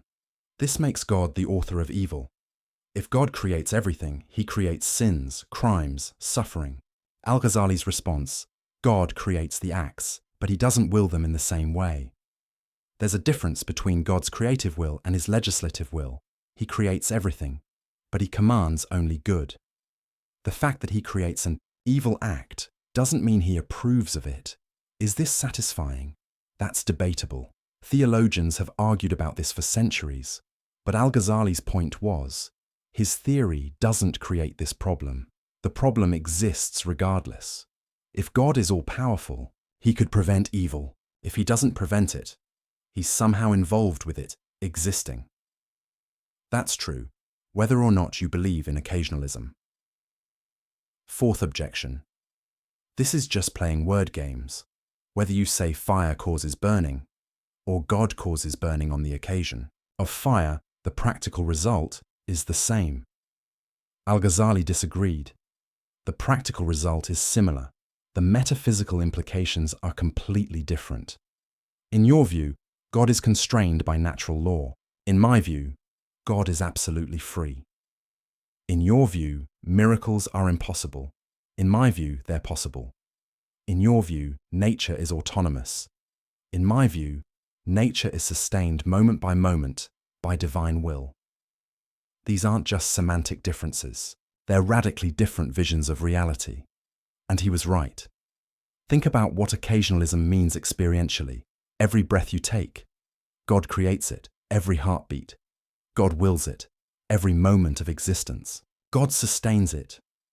You're not a self-sufficient entity operating according to your own power.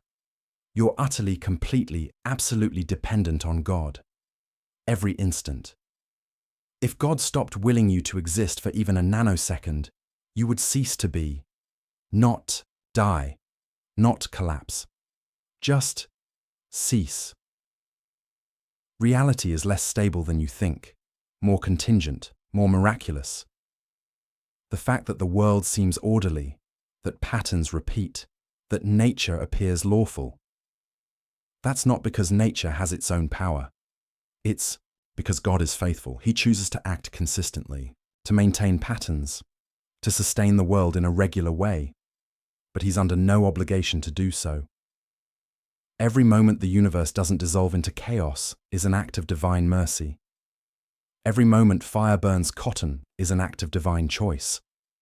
Every moment you exist is a gift. This is a universe of radical dependence, radical contingency, radical divine involvement. Not the distant, mechanistic universe of the philosophers, but a universe where God is intimately involved in every event, every action, every moment. Some people find this comforting. God is never absent, never distant, always acting. Others find it terrifying. There's no stability, no natural law, no independence. Al-Ghazali found it liberating because it meant God was free, truly free, not bound by anything, not by logic, not by necessity, not by natural law, only by his own wisdom and mercy. And that meant miracles were possible, revelation was possible, divine intervention was possible. The prophets weren't liars, the Quran wasn't myth-making, the miracles weren't legends, they were moments when God's hidden freedom became visible. When his customary action shifted to reveal what was always true, he's in control, always has been, always will be. Now here's what's brilliant about Al-Ghazali's strategy. He didn't claim he could prove occasionalism was true. He just claimed he could show that the philosopher's theory of causation couldn't be proven. That necessary causal connections are assumptions, not observations. That you can't demonstrate through reason alone that causes must produce their effects. And if you can't demonstrate it, then you can't rule out miracles on philosophical grounds. The philosophers' certainty about causation was just another example of unwarranted confidence. They claimed to know something they couldn't possibly know. They elevated their observation of patterns into metaphysical necessity. They confused, "This is how things always happen," with, "This is how things must happen." And that confusion allowed them to reject miracles, prophecy, and divine intervention. Al-Ghazali's occasionalism was a philosophical nuclear option. It didn't just challenge the philosopher's theory of causation. It obliterated the very concept of natural causation. It said, there are no secondary causes, no created powers, no autonomous natural processes, just God, acting, always and everywhere. Was Al-Ghazali right? That's a question philosophers and theologians still debate. But right or wrong, he accomplished his goal. He showed that the philosopher's rejection of miracles wasn't based on demonstrated truth. It was based on assumptions, preferences, philosophical commitments. And those commitments couldn't be proven, which meant miracles couldn't be ruled out, which meant revelation couldn't be dismissed, which meant the prophets couldn't be rejected on philosophical grounds. The third major pillar of the philosophers' system was demolished. They claimed the universe operated according to necessary causal laws that even God couldn't violate, Al-Ghazali showed. That's not knowledge. That's assumption. You don't know that fire must burn. You just know it always has. You don't know that causes must produce effects. You just observe regular sequences. You don't know that miracles are impossible. You just prefer a world without them. But preference isn't proof. Observation isn't necessity. Habit isn't law.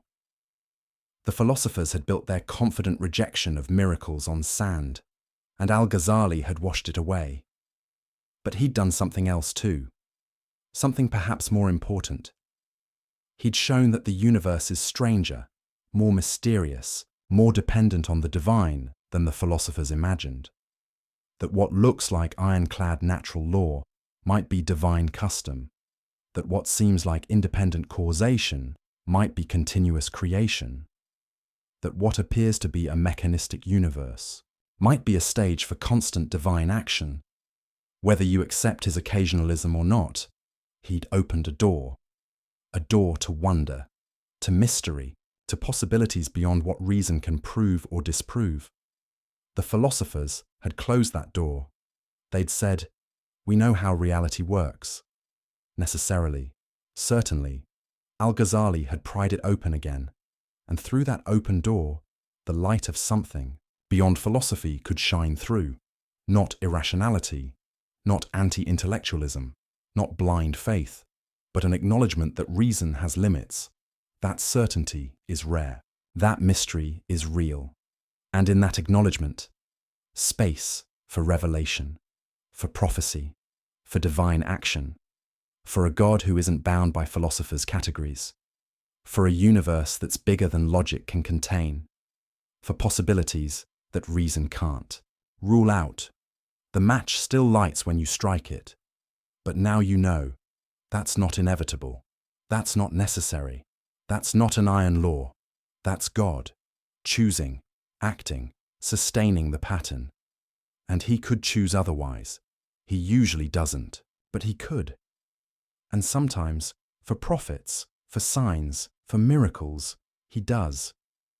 And there's nothing the philosophers can do about it, because their certainty was always an illusion. Their necessary connections were always assumptions. Their closed universe was always just a cage they built around their own imagination. Al-Ghazali broke the cage, and the philosophers would never get it closed again. Let me tell you about a man who knew too much. Not in the sense that he'd discovered dangerous secrets, but in the sense that he'd pushed his mind to see contradictions everywhere, to question everything so thoroughly that certainty became impossible, to analyze so deeply that the ground beneath every thought turned to quicksand. That man was Al-Ghazali, and in the process of dismantling the philosophers, he was dismantling himself. Because here's what happens when you truly commit to radical doubt. When you question not just conclusions but methods, not just theories, but the tools used to build theories. When you push skepticism all the way to its logical conclusion, you don't end up with alternative certainty, you end up with intellectual paralysis. You don't discover solid ground, you discover there is no solid ground. And that realization doesn't feel like victory. It feels like madness. Al-Ghazali was winning his war against the philosophers. He'd shown their arguments didn't prove what they claimed. Their certainty wasn't justified. Their system rested on assumptions they couldn't defend. But in doing so, he'd also shown something more troubling, that all rational argument might rest on assumptions that can't be defended. That certainty itself might be impossible to achieve through reason alone, that the tools we use to know things might be unreliable at their core. This is the metacritique, the argument that turns back on itself. It's not just, the philosophers are wrong about X, Y, and Z. It's, philosophy itself can't deliver what it promises. Reason itself has fatal limitations. The entire project of knowing through rational demonstration might be fundamentally flawed. Let me show you how deep this goes. Remember how Al-Ghazali questioned sense perception, how he pointed out that dreams feel real while you're dreaming. That was effective against the philosophers, but it's also effective against anyone claiming knowledge, including Al-Ghazali himself. How does he know his critique of the philosophers is valid? He used reasoning. But he'd also questioned whether reasoning is reliable. He observed contradictions in their arguments. But he'd also questioned whether observation can be trusted. Every tool he used to demolish the philosophers could also be used to demolish his own position. This is the problem with radical skepticism. It consumes everything, including itself. If you truly doubt the reliability of reason, then you must also doubt your reasons for doubting reason. If you truly question the validity of logic, then you must also question the logical arguments you use to question logic. You end up in a philosophical spiral, a vortex of doubt that has no bottom. And Al-Ghazali knew this, felt this, lived through this. He later wrote about a period of crisis so severe he couldn't function, couldn't teach, couldn't write, couldn't even speak with confidence about anything. Because every statement he wanted to make, his own mind would immediately question. God exists. But how do you know? What's your proof? How can you be certain? Reason can demonstrate certain truths, but can it? Haven't you just shown that reason is limited, that it rests on unproven assumptions? I need to live according to Islamic law. But why? How do you know Islamic law is true? How do you know your interpretation is correct? Round and round, question after question, doubt feeding on doubt. This is what happens when you take philosophy seriously. Not as a game, not as an intellectual exercise, not as a way to show how clever you are, but as a genuine search for truth, for certainty, for solid ground to stand on. You discover there might not be any solid ground, at least not ground you can reach through thinking alone. The philosophers never got here. They never pushed their skepticism this far. They doubted religion, questioned revelation, challenged tradition, but they never truly doubted their own tools, never questioned their own foundations, never looked into the abyss beneath their own certainty. They thought they'd escape the quicksand of uncertain opinion and reach the bedrock of demonstrated truth. Al-Ghazali discovered there is no bedrock, or if there is, reason can't reach it, because every foundation you propose can be questioned, every axiom can be challenged, every proof requires assumptions, even the principles of logic itself. Why should you accept the law of non-contradiction, the principle that something can't both be and not be at the same time? The philosophers said, because it's self-evident. To deny it is absurd. But self-evident to whom? Absurd by what standard? Your mind finds it self-evident. But how do you know your mind is reliable? You can't use logic to prove logic is valid. That's circular. You can't use reason to prove reason works. That assumes what you're trying to prove. At the foundation of every rational system are principles that can't be rationally justified. You have to start somewhere. And wherever you start, you're making a leap. A leap of faith, if you will, not religious faith necessarily, but intellectual faith. Trust. Commitment to unprovable starting points. This is what the philosophers never admitted. They claimed to build their system on reason alone, on logical necessity, on demonstrated truth, but they were actually building on faith. Faith in reason, faith in logic, faith that their minds could access truth. They just didn't call it faith. They called it self-evident principles, or rational, intuition, or necessary truths. But change the labels all you want. It's still trust in something you can't prove. Al-Ghazali saw this with devastating clarity, and it broke him. Because if even the philosophers' vaunted reason requires faith at its foundation, then what makes it superior to religious faith? If you Have to trust something without proof either way. Why not trust revelation instead of reason? Why not trust prophetic experience instead of philosophical deduction? Why not trust divine guidance instead of human intellect? The philosophers had claimed their path was certain while religion's path was blind faith. But Al-Ghazali had shown their path requires faith too, just faith in different things. Faith that sense perception is generally reliable. Faith that logical inference preserves truth.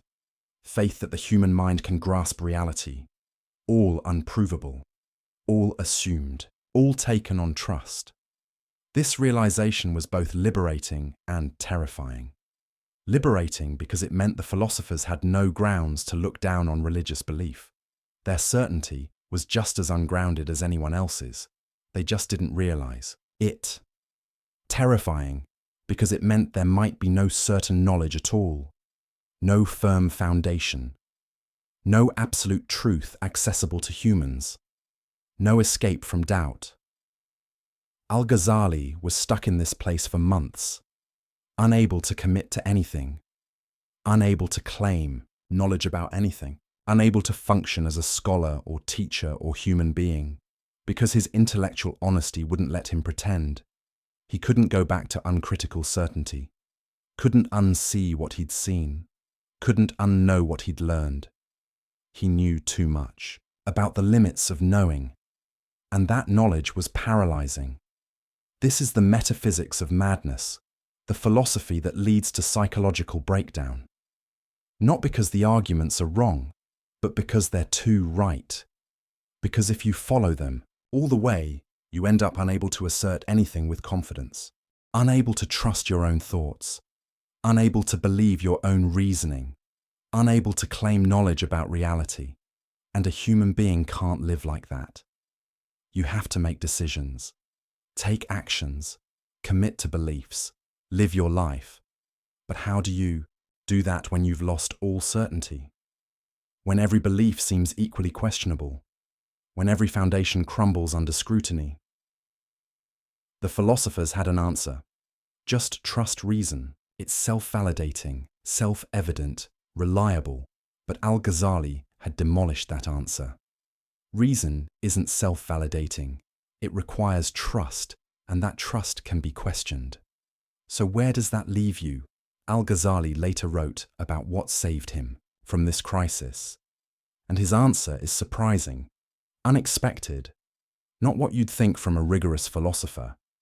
He said, God cured me. Not through a better argument, not through a more sophisticated proof, not through discovering the one foundation that couldn't be questioned, but through direct experience, immediate certainty, knowledge that bypassed rational demonstration.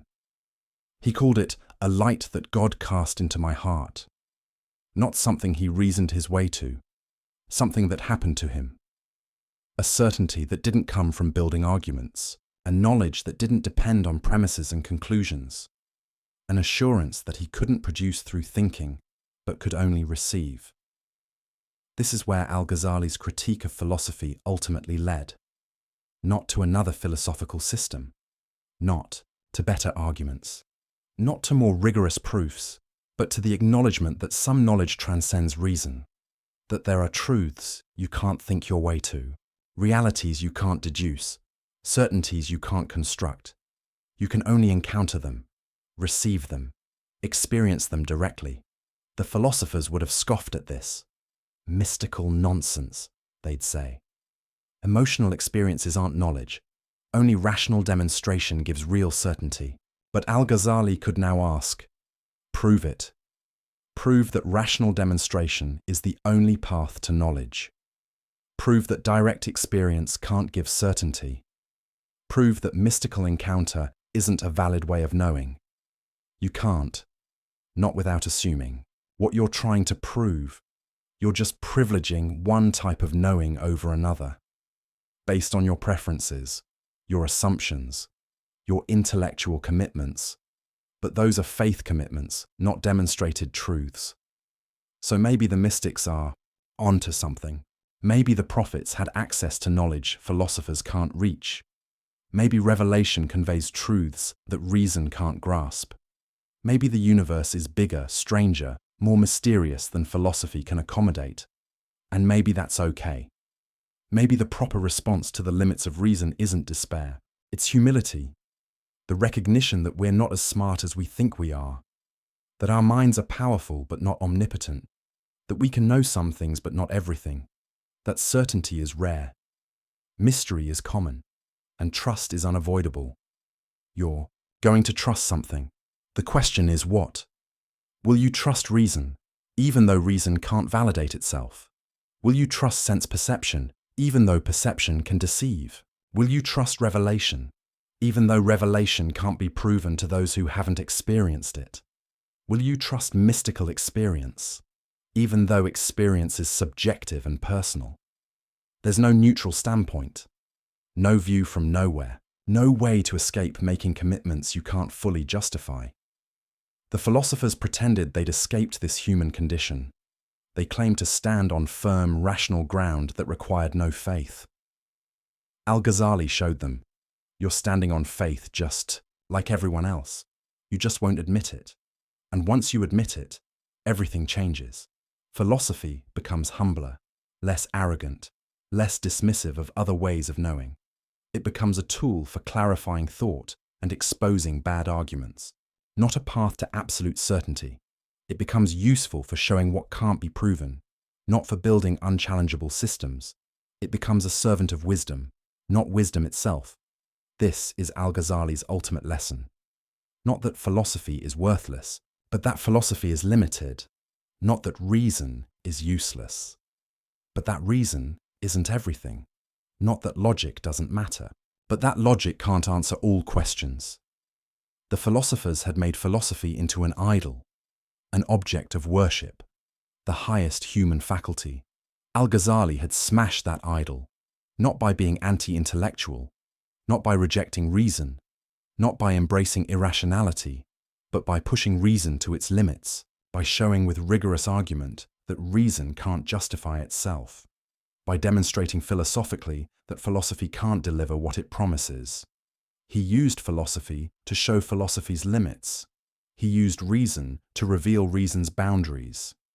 He used logic to demonstrate that logic rests on unprovable foundations, and in doing so, he opened space for other ways of knowing, other sources of truth, other paths to certainty, not by discrediting reason, but by right-sizing it, putting it in its proper place, acknowledging its power while recognizing its limits. This is intellectual maturity, the wisdom that comes after you've explored the limits of cleverness. The philosophers never got there. They stayed trapped in the intoxication of their own intellect, drunk on the power of argument, addicted to the feeling of certainty, unable to acknowledge that they were building castles on clouds. Al-Ghazali got sober, and sobriety didn't mean giving up thinking. It meant thinking more carefully, more humbly, more honestly about what thought can and can't do.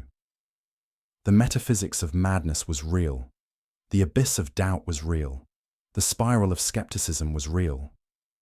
Al-Ghazali had looked into it, had fallen into it, had nearly been consumed by it, but he'd emerged on the other side, not with a philosophical solution, but with a lived realization that you can't think your way out of radical doubt.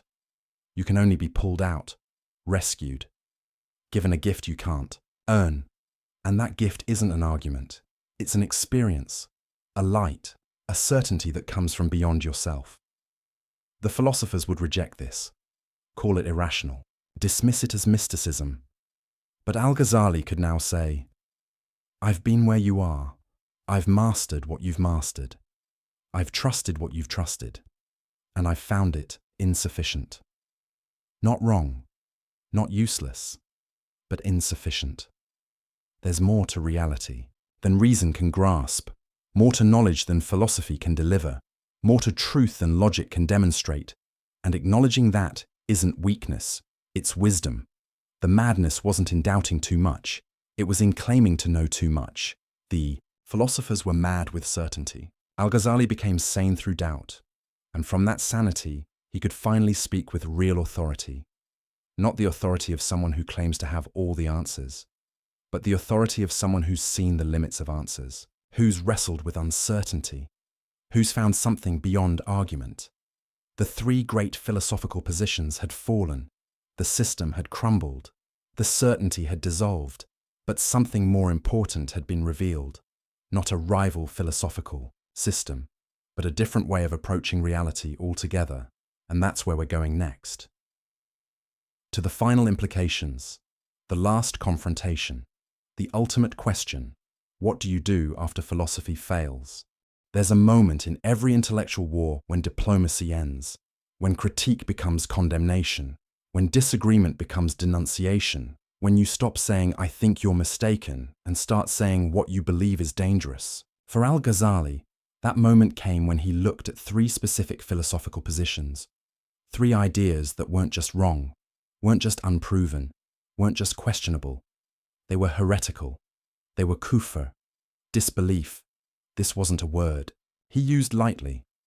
In Islamic intellectual discourse, calling something heresy has weight, consequences, implications. It means this belief is so incompatible with Islamic faith that you can't hold it and remain Muslim. It means this isn't a matter of scholarly debate. This is a line in the sand. It means if you believe this, you've crossed a boundary. You're outside the circle. You've abandoned something essential.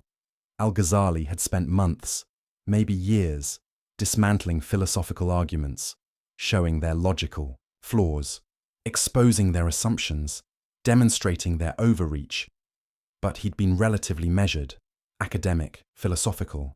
He'd said, "Your proofs don't work. Your certainty is unjustified. Your claims exceed your evidence." But now he was going further. He was saying, three of your positions aren't just philosophically questionable, they're religiously unacceptable. They're not just errors, they're heresies. Why these three? Why not others? Because these three didn't just challenge specific interpretations of Islamic doctrine. They challenged the very possibility of Islamic belief making sense. They didn't just contradict scripture. They made scripture meaningless. They didn't just disagree with theology. They made theology impossible. Let's revisit them. But this time, not as philosophical problems, as religious catastrophes. First, the eternity of the world. We already explored the logical issues with this claim, the impossibility of traversing an infinite past, the incoherence of actual infinities. But Al-Ghazali's charge of heresy wasn't about logic. It was about what this belief does to the concept of God. If the world is eternal, if it has always existed, then what does it mean to call God the Creator? The Quran repeatedly describes God as Creator, as the one who brings things into existence, as the one who made the heavens and the earth. This isn't peripheral to Islamic belief. It's central, foundational, definitional. God's relationship to the universe is that of creator to creation, maker to made, originator to originated. But if the world is eternal, this relationship dissolves. God doesn't create. He doesn't originate. He doesn't bring into being. He just is the eternal source from which an eternal universe eternally flows. That's not creation. That's emanation, automatic, necessary, impersonal. Like heat from fire, light from sun, effect from cause, no choice, no will, no decision to create. The philosophers tried to maintain that God is still supreme in this arrangement, still the source of all being. But Al-Ghazali saw through this, saw that they'd hollowed out the meaning of divine lordship, because a lord commands, chooses, acts according to will. But if the universe necessarily flows from God's nature, where's the choice? Where's the command? Where's the will? God becomes like a mathematical principle, the number one from which all other numbers derive. Sure, it's foundational, but it's not a lord, it's not a ruler, it's not someone you worship. You don't pray to the number one. You don't submit to a principle. You don't love an abstract source. The philosophers had preserved the word God while evacuating it of meaning. They kept the shell, discarded the substance, maintained the label while changing the reality it referred to. And Al-Ghazali said, "No, this is unacceptable.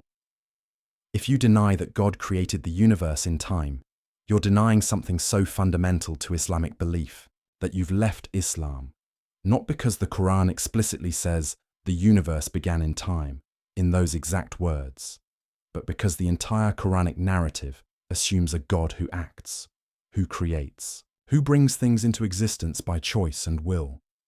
Take that away, and what's left isn't Islam. It's a philosophical abstraction wearing Islamic vocabulary." Second, God's knowledge of particulars. We explored this earlier too. The emotional devastation of believing God doesn't know you individually, but the charge of heresy goes deeper. If God doesn't know particulars, then the Quran itself becomes impossible. Think about it. The Quran claims to be God's speech, specific words, revealed at specific times, to a specific person, about specific events. The Quran contains detailed legal rulings, historical narratives, responses to particular situations Muhammad faced. It describes Pharaoh by name, references the Battle of Badr, addresses the Prophet's wives individually. These are all particulars, specific people, specific events, specific moments in time. If God doesn't know particulars, he can't speak about them. He can't reveal information about specific historical figures, can't give laws for particular situations, can't address individual people. The entire concept of divine revelation collapses. The philosopher's response. The Quran uses particular examples to communicate universal truths, but that's not what the Quran claims about itself. The Quran presents its particulars as real, as historical, as actual events God knows about and describes. It's not using Pharaoh as a metaphor. It's telling you what actually happened to Pharaoh. A specific person God dealt with. If God doesn't know Pharaoh as a particular individual, then this entire narrative is false, not just imprecise, not just metaphorical. False. Same with prophecy more broadly. A prophet is called at a particular time, given a particular message, sent to a particular people. Moses at the burning bush, Jesus in Nazareth, Muhammad in Mecca. If God doesn't know these particular people at these particular times, how does he call them? How does he send specific messages? How does he guide particular prophets through specific challenges? The philosophers had to reinterpret all of this. They said prophets don't actually receive messages from God. They just have souls refined enough to receive emanations from the active intellect. It's not God communicating personally. It's just particularly receptive individuals picking up signals that are always broadcasting, like tuning a radio to a station that's always on. But again, that's not prophecy. That's just having a special talent, a psychological sensitivity. Muhammad didn't tune into a cosmic frequency. He received a message from someone who knew him personally. And Al-Ghazali said, if you deny that God can know particular people and send them particular messages, you've denied prophecy.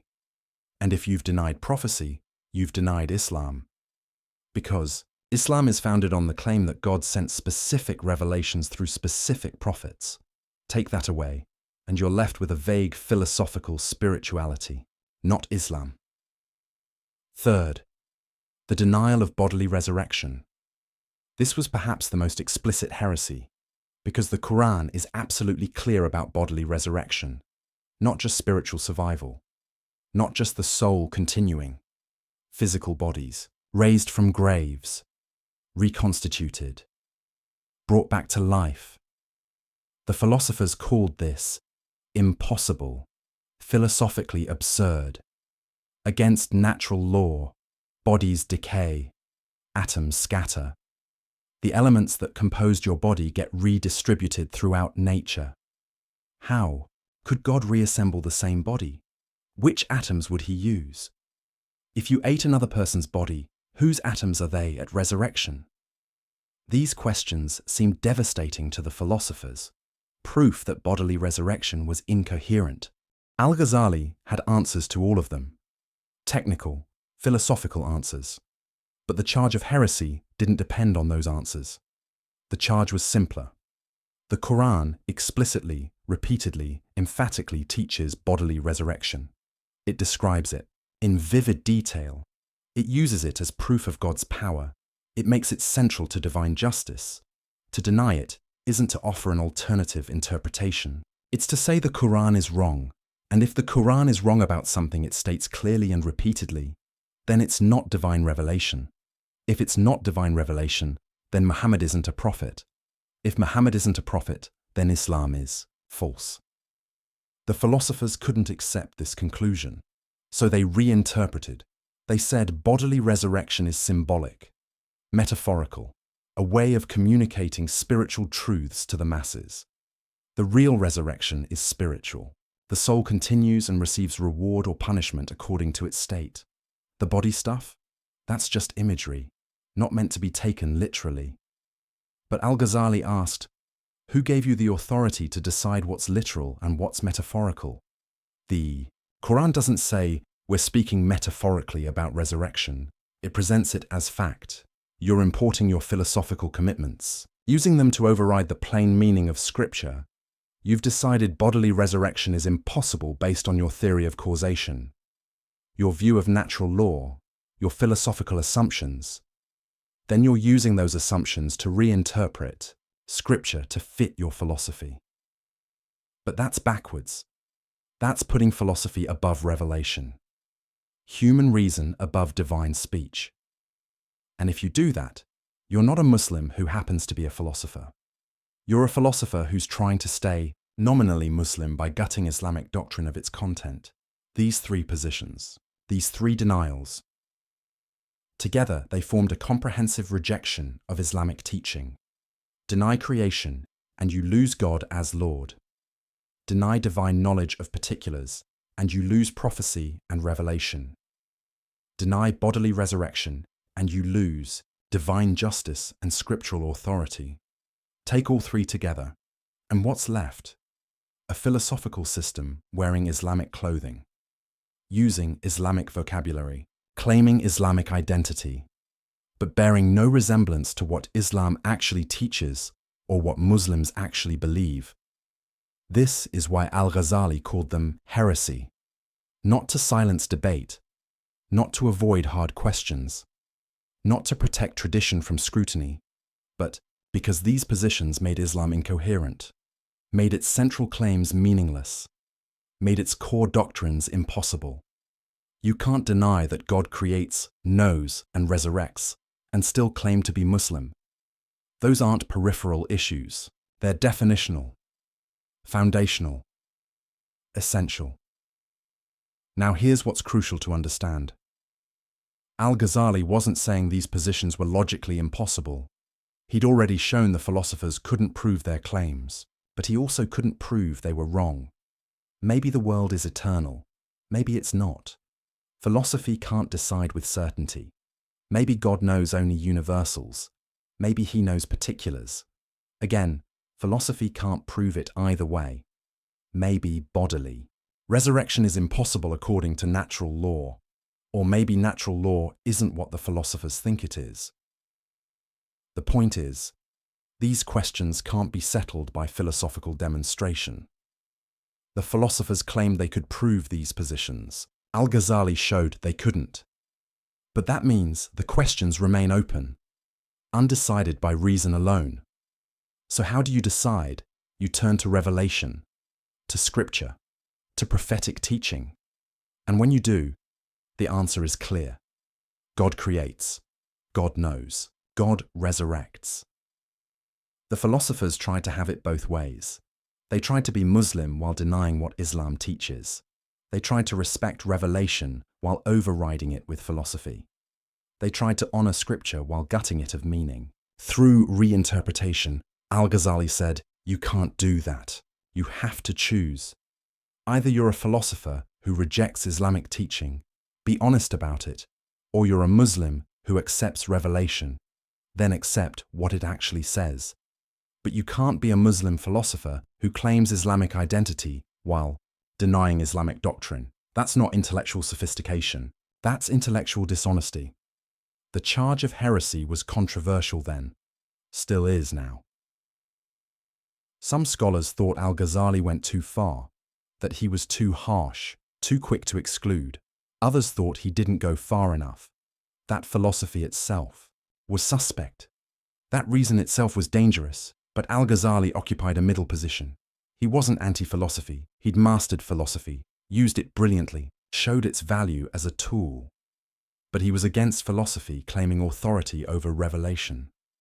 He was against reason, pretending it could answer questions it couldn't answer. He was against philosophers remaking Islam in philosophy's image. The three charges of heresy were his line in the sand. These three positions specifically. Not philosophy generally, not reason broadly, not intellectual inquiry as such. Just these three claims that made Islamic faith incoherent, and he stood by those charges, never backed down, never softened them, because he believed something was at stake, something important, something worth defending, the integrity of Islamic teaching, the coherence of Islamic belief, the possibility of being Muslim meaning something specific. The philosophers had tried to make Islam compatible with their philosophy by changing what Islam meant. Al-Ghazali said, "No. If your philosophy contradicts Islam, that's a problem with your philosophy, not with Islam. You don't fix the problem by reinterpreting Islam until it says what you want it to say. You fix it by recognizing philosophy's limits, by acknowledging that some truths come through revelation, not reason, by accepting that some questions can't be answered by human intellect, by humbling yourself before divine teaching." This was the ultimate confrontation, not just between Al-Ghazali and the philosophers of his time, but between two ways of understanding the relationship between faith and reason, between revelation and philosophy, between divine teaching and human thought. The philosophers said, reason is supreme. When it conflicts with Scripture, reinterpret Scripture. Al-Ghazali said, reason is limited. When it can't prove something either way, defer to revelation. The philosophers said, we can figure out truth through pure thought. Al-Ghazali said, some truths must be received, not figured out. The philosophers said, philosophy is the highest human achievement. Everything else must conform to it. Al-Ghazali said, philosophy is a useful tool with clear limits. It serves wisdom, but isn't wisdom itself. Two fundamentally different visions, and Al-Ghazali drew the line at the three positions where the conflict was starkest, where the stakes were highest, where the implications were clearest: the eternity of the world, God's knowledge of particulars, bodily resurrection. On these three, he said, this is where philosophy overreaches, where it makes claims it can't support and contradicts revelation it should respect. This is where the philosophers stopped being philosophers and became missionaries for a different religion, a religion of reason, of philosophical speculation, of human intellectual achievement, dressed in Islamic language but fundamentally opposed to Islamic teaching. And Al-Ghazali wouldn't allow it, couldn't allow it, felt compelled to expose it, hence the charges of heresy. Harsh, perhaps, necessary. He thought so. Because sometimes tolerance becomes complicity. Sometimes open-mindedness becomes empty-headedness. Sometimes including everything means standing for nothing. And Al-Ghazali believed Islam stood for something, taught something, meant something, and that something was incompatible with these three philosophical positions. The war was won. The philosophers' certainty was demolished. Their overreach was exposed, but the cost was high. The battle was exhausting. The intellectual crisis was real. Al-Ghazali had taken the philosopher's system apart piece by piece, but in doing so, he'd also taken his own certainty apart. He'd shown the limits of reason, but he still needed to live, to act, to believe. He'd destroyed false confidence. But he still needed real confidence. He'd cleared the ground. But now something needed to be built on it, and that's where we're going next. To what comes after philosophy? To what fills the void left by demolished certainty? To Al-Ghazali's answer to the question, if reason can't give you truth, what can? Imagine standing at the edge of a cliff. Behind you is everything you know, everything you've built, everything you've trusted, your education, your career, your intellectual achievements, your certainty about how the world works. In front of you is nothing, empty air, a void you can't see across, and you have to jump, not because you want to, not because it makes sense, not because you've reasoned your way to the conclusion that jumping is the logical next step, but because standing still is no longer possible, because the ground beneath you is crumbling, because staying where you are means falling anyway.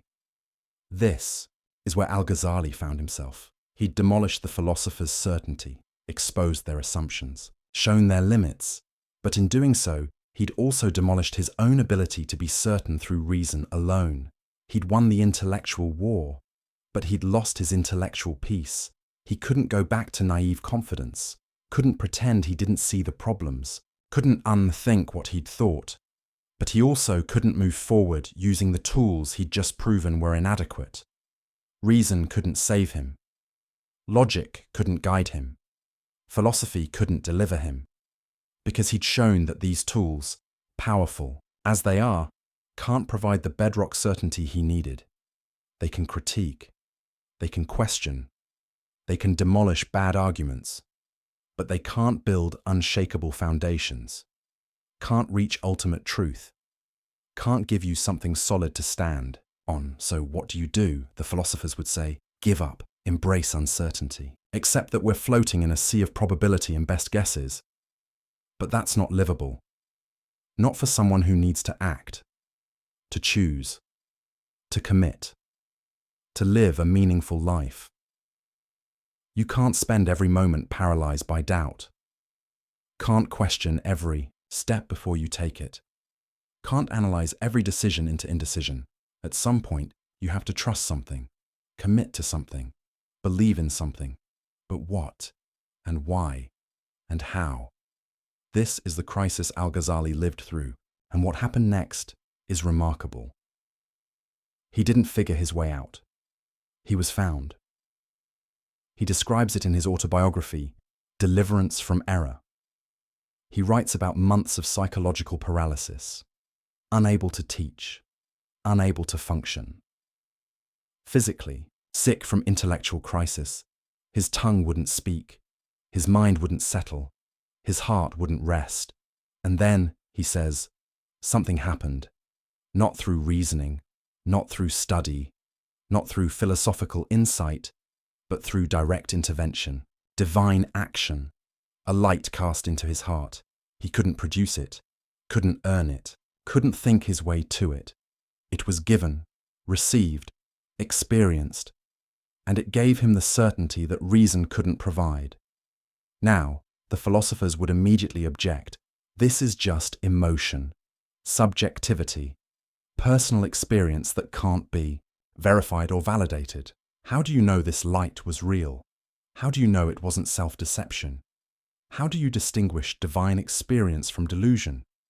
These are fair questions, important questions, and Al-Ghazali had an answer, but not the answer philosophers wanted.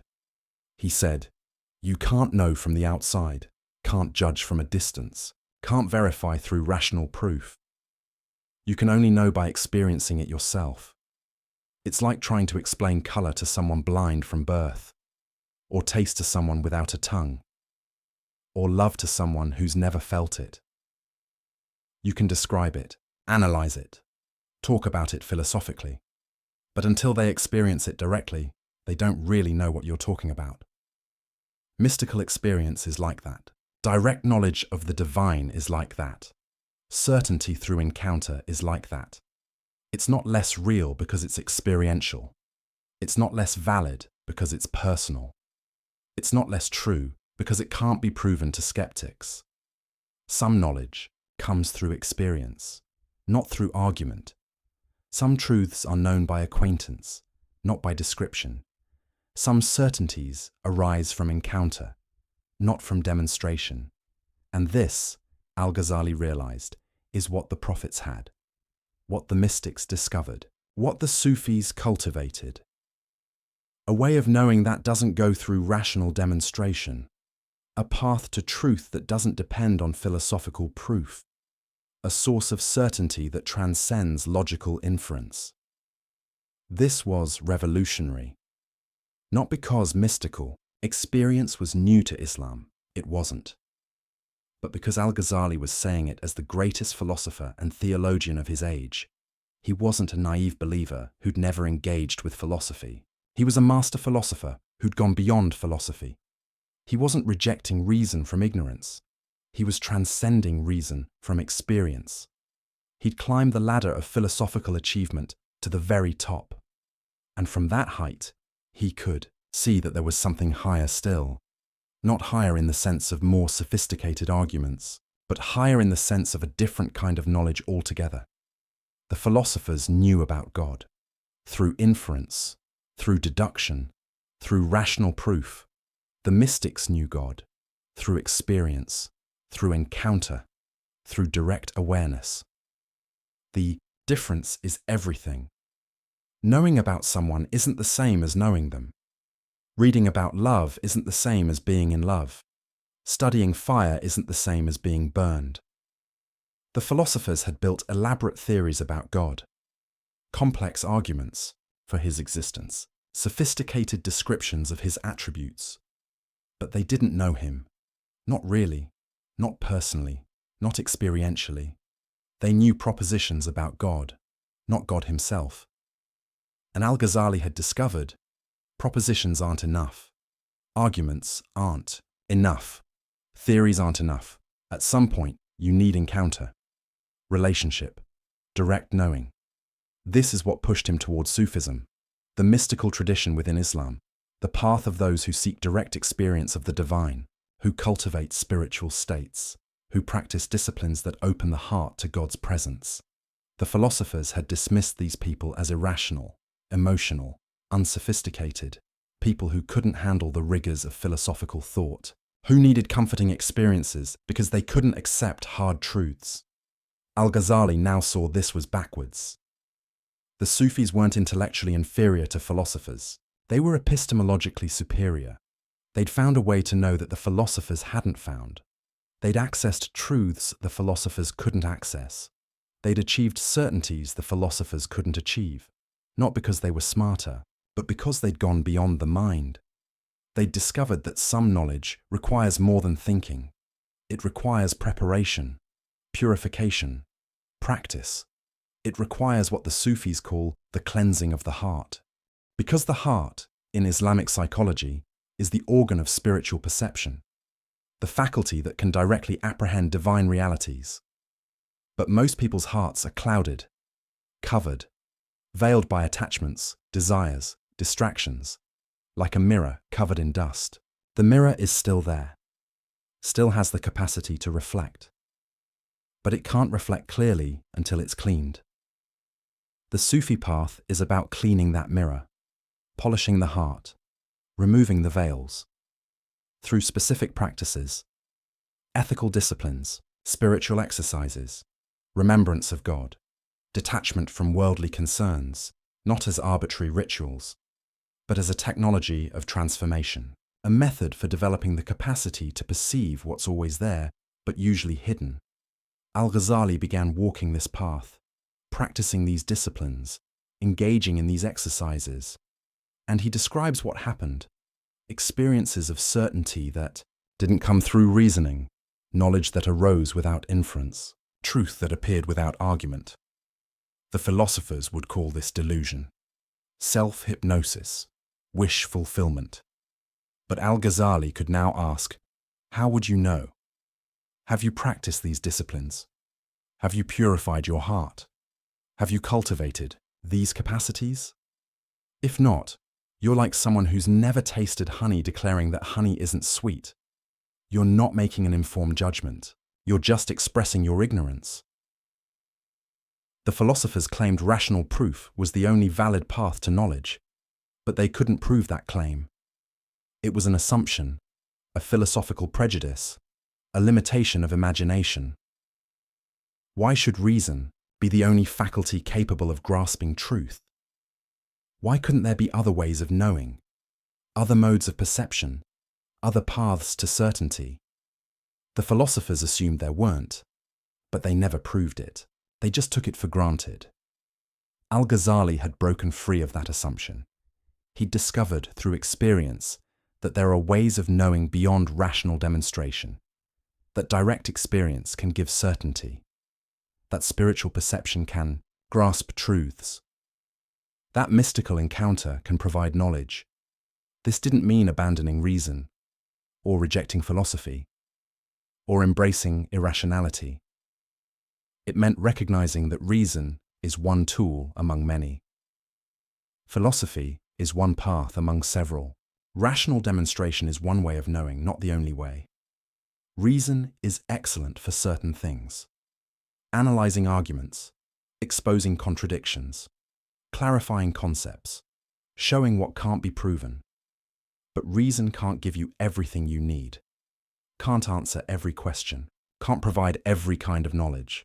For some truths, you need revelation, the words of prophets who've received direct communication from God. For some truths, you need experience, the direct encounter with realities that can't be fully captured in propositions. For some truths, you need practice, the cultivation of faculties that most people leave undeveloped. This is Al-Ghazali's mature epistemology, his theory of knowledge after philosophy, not anti-intellectual, but trans-rational, beyond reason, not beneath it. Recognizing multiple sources of knowledge, multiple paths to truth, multiple ways of being certain, and understanding that different sources are appropriate for different kinds of questions. Want to know whether an argument is logically valid? Use reason. Want to know what God commands? Consult revelation. Want to know God Himself? Seek direct experience. Each source has its proper domain. Each method has its appropriate use. Each path has its valid applications. The mistake is trying to use one source for everything, one method for all questions, one path as the only path. That's what the philosophers did. They tried to make reason answer questions it couldn't answer. They tried to use philosophical demonstration to grasp realities that transcend demonstration. They tried to think their way to truths that can only be experienced, and they failed. Necessarily. Because they were using the wrong tool for the job. It's like trying to see music or hear colors. You're using the wrong faculty. It won't work no matter how hard you try. Al-Ghazali had learned this the hard way, through crisis, through breakdown, through the collapse of intellectual certainty. But on the other side of that collapse, he found something better. Not new arguments, but new capacities. Not better proofs, but direct knowing. He describes states of awareness where truths became self-evident, not through reasoning to them, but through perceiving them directly. States where God's reality wasn't an inference from premises, but a presence impossible to deny. States where certainty wasn't the conclusion of an argument, but the content of immediate experience. This is what saved him from the abyss of doubt. Not a better philosophical system, but a different way of knowing, altogether. And it's what he began teaching, not just the criticism of philosophy, but the path beyond philosophy. Not just what's wrong with the philosopher's approach, but what's right about the mystic's approach. He wrote extensively about both. His critique of philosophy in The Incoherence of the Philosophers, his exposition of the mystical path in works like The Revival of the Religious Sciences. Together, they form a complete vision, a comprehensive answer to the question, how do we know? The answer, through multiple paths.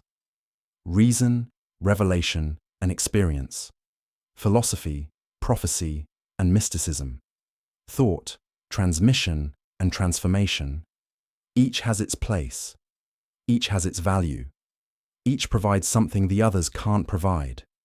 This was Al-Ghazali's synthesis, his contribution, his legacy, not just tearing down philosophical arrogance, but building up a richer, fuller, more complete approach to truth, an approach that honored reason while transcending it, that used philosophy while recognizing its limits, that appreciated intellectual rigor while acknowledging spiritual realities.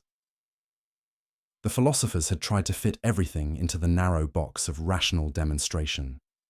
Al-Ghazali showed the box was too small. Reality was bigger, truth was richer, knowledge was more varied, and the path to wisdom required more than just thinking clearly. It required living rightly, practicing disciplines, cultivating character, purifying the heart.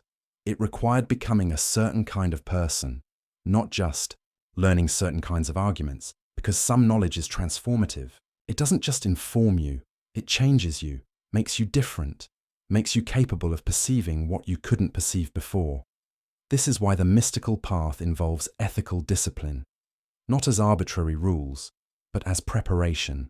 You can't see clearly if your desires cloud your vision, can't think straight if your attachments distort your perception, can't perceive divine realities if your heart is occupied with worldly concerns.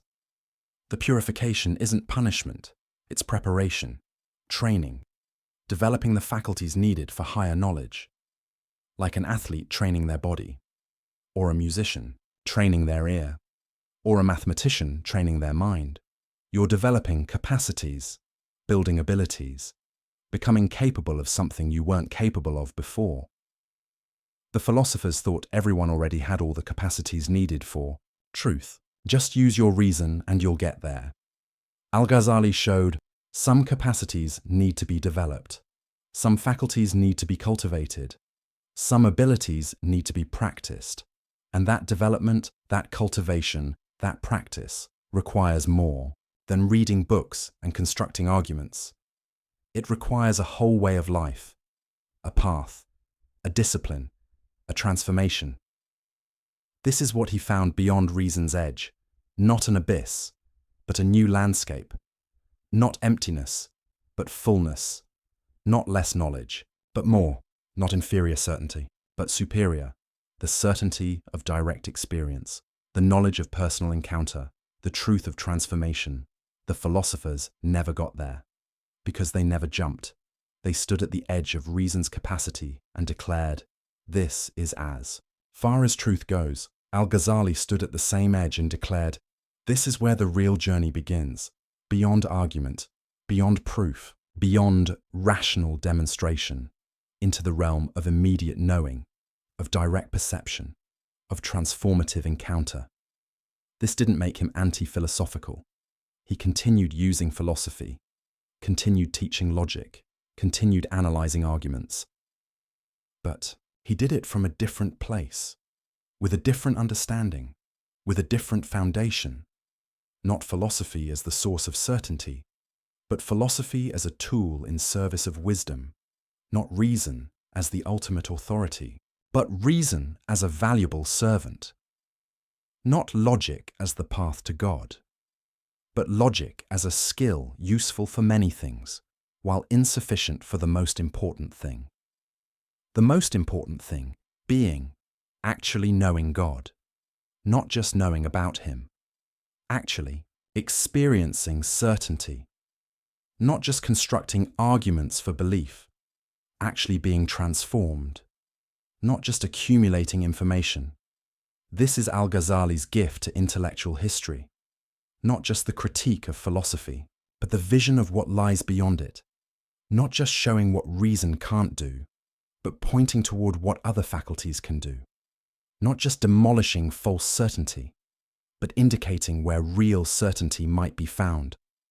He jumped, and he found solid ground on the other side. Not the ground of logical proof, but the ground of lived experience. Not the foundation of philosophical demonstration, but the foundation of direct knowing.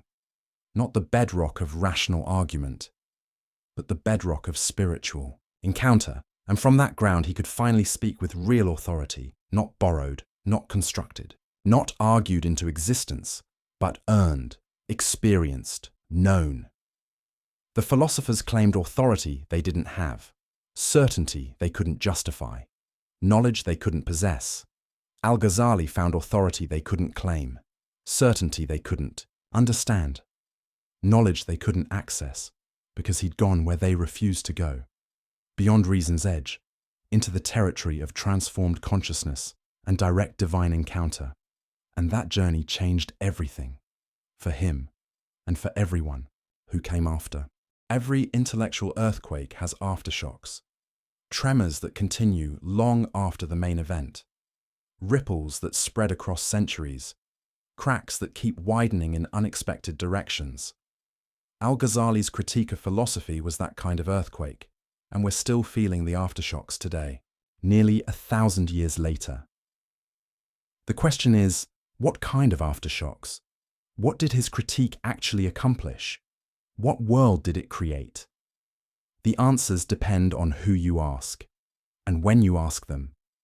Because Al-Ghazali's legacy is complicated, contested, contradictory. Some see him as a hero, the man who saved Islamic faith from philosophical corruption, who exposed intellectual arrogance, who redirected Islamic civilization towards spiritual authenticity. Others see him as a villain, the man who killed Islamic philosophy, who ended the golden age of Islamic science, who closed the door on rational inquiry. Both narratives exist, both have evidence, both can't be entirely right. So let's look at what actually happened, starting with the immediate aftermath. Al-Ghazali's incoherence of the philosophers hit like a bomb. It couldn't be ignored. It was too sophisticated, too rigorous, too devastating in its arguments. The philosophers had to respond, and they tried. The most famous response came from Ibn Rushd, known in the West as Averroes. He was born in Muslim Spain, decades after Al-Ghazali's death, and he considered it his mission to defend philosophy against Al-Ghazali's assault. He wrote, "The Incoherence of the Incoherence," a point-by-point refutation of Al-Ghazali's critiques. The title itself was provocative, a declaration that Al-Ghazali's arguments were themselves incoherent. Ibn Rushd argued that Al-Ghazali had misunderstood the philosophers, misrepresented their positions, made straw-man arguments. He tried to show that philosophy and revelation were compatible, that reason and faith addressed different domains, that you didn't have to choose between them. He was brilliant, sophisticated, intellectually formidable, and he lost, not because his arguments were bad, they weren't, not because he wasn't smart enough, he was, but because the cultural moment had shifted. The appetite for bold philosophical speculation had waned. Al-Ghazali had planted doubt, made people suspicious of philosophers' claims, raised questions about whether reason could really deliver what it promised, and that doubt spread, took root, changed the conversation. In the Islamic world, philosophy never fully recovered the prestige it had before Al-Ghazali. It continued, scholars still studied it, still wrote about it, still engaged with it, but it was different, more defensive, less confident, less central to Islamic intellectual life. The momentum shifted toward theology, law, and mysticism, toward disciplines that acknowledged revelation's authority, that accepted reason's limits. Was this Al-Ghazali's fault? Did he kill Islamic philosophy? That's the accusation, and it's been repeated for centuries, especially by Western scholars. Looking at Islamic intellectual history, they see a golden age of Islamic science and philosophy in the 9th through 11th centuries. Brilliant minds, groundbreaking discoveries, sophisticated arguments. Then Al-Ghazali appears, and afterward, decline, stagnation, the end of that golden age. The implication, Al-Ghazali's anti-philosophical critique killed the spirit of inquiry, closed minds, ended intellectual progress. But this narrative is too simple, too neat, too convenient for those who want to blame religion for scientific decline. First, Al-Ghazali wasn't anti-science. He wasn't anti-mathematics. He wasn't even entirely anti-philosophy. He distinguished between different types of philosophical inquiry. He accepted logic, valued mathematics, had no problem with natural philosophy as a descriptive enterprise. His critique was narrower, more specific, aimed at metaphysical claims that couldn't be proven, at philosophical certainty about ultimate questions, at reason overreaching its domain. He never said, "Stop studying nature, stop investigating causes, stop developing mathematics." He said, "Stop claiming you can prove God's nature through pure reason. Stop dismissing revelation because it conflicts with your philosophical assumptions. Stop pretending philosophy gives you certainty about questions it can't answer." That's different from attacking science or rational inquiry generally. Second, the decline of Islamic science had many causes: political fragmentation, Mongol invasions, economic shifts, the closing of major centers of learning. To blame it all on one book by one scholar is historically naive. Civilizations rise and fall for complex reasons. Economic, political, social, military ideas matter, but they're not the only thing that matters, and they don't operate in a vacuum. Third, philosophy continued in the Islamic world after Al-Ghazali, just in different forms, with different emphases, in different locations. In Persia, illuminationist philosophy flourished. Suhrawardi created sophisticated systems that tried to integrate reason and mystical experience. In the Ottoman Empire, philosophical inquiry continued for centuries. Commentaries, debates, new developments. It wasn't the vibrant, confident, speculative philosophy of the earlier period. But it wasn't dead either. The story is more complex than Al-Ghazali killed philosophy. But here's what he did do. Undeniably. Intentionally. He changed the hierarchy of knowledge in Islamic civilization. Before Al-Ghazali, philosophy was ascending, gaining prestige, claiming authority, positioning itself as the highest form of knowledge. After Al-Ghazali, philosophy was humbled, put in its place, acknowledged as useful but limited. Theology reasserted its primacy. Mysticism gained legitimacy. Revealed knowledge regained authority. The question is, was this good or bad? From one perspective, it's terrible, a tragedy. The closing of the Islamic mind. Philosophy represents open inquiry, rational investigation, the courage to question everything, the refusal to accept authority without proof. When you subordinate philosophy to theology, you're saying, some questions are off limits, some conclusions are predetermined, some truths can't be questioned. That's the death of free inquiry, the end of intellectual courage, the victory of dogma over reason. From this view, Al-Ghazali's legacy is disaster. He gave religious authorities a weapon against philosophical inquiry. He made it respectable to reject reason in favor of revelation. He closed doors that should have stayed open. But from another perspective, it's exactly right. A necessary correction. The restoration of proper hierarchy. Philosophy had become arrogant, overconfident, dismissive of revelation and tradition. Philosophers were using unproven assumptions to override clear religious teachings. They were claiming certainty about things they couldn't know. They were making religion conform to philosophy rather than the reverse.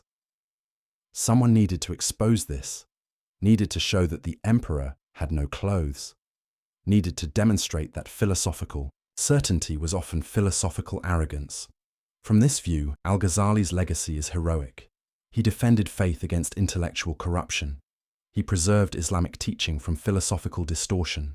He maintained the integrity of revealed religion. So which is it? Hero or villain? Savior or destroyer? Maybe the question is wrong. Maybe the legacy is mixed. Maybe he was both right and dangerous. Right about philosophy's limits. Right that reason can't prove everything. Right that some knowledge comes through experience rather than argument. But dangerous in how his critique could be weaponized. How it could be used to shut down legitimate inquiry. How it could justify intellectual laziness masquerading as piety. Al-Ghazali himself would probably reject both extremes. He valued reason, used it brilliantly, never advocated abandoning intellectual rigor. But he also saw its limits, recognized its boundaries, understood that some truths lie beyond its reach. His goal wasn't to kill philosophy. It was to right-size it, to put it in proper perspective, to acknowledge both its power and its limitations. The problem is, ideas have consequences you can't always control. Al-Ghazali wrote sophisticated, nuanced arguments, but not everyone who read them understood the nuance. Some people took his critique as permission to reject all philosophy, to distrust all rational inquiry, to retreat into pure traditionalism. That wasn't his intention, but it was one result. Similarly, his embrace of mysticism opened important doors, made space for experiential knowledge, legitimized spiritual practice as a path to truth. But it also created problems, because mystical experience is subjective, hard to verify, easy to fake, prone to excess and delusion. Al-Ghazali knew this, warned about it, tried to provide guidelines for distinguishing authentic spiritual experience from self-deception. But again, not everyone paid attention to the nuances. Some used mysticism as an excuse for anti-intellectualism, for rejecting any attempt at rational analysis. The legacy is messy, as legacies usually are. But here's what's undeniable. Al-Ghazali changed the conversation, permanently. After him, no serious Islamic thinker could ignore the questions he raised. Can philosophy prove what it claims to prove? What are reason's limits? How do you balance revelation and rational inquiry?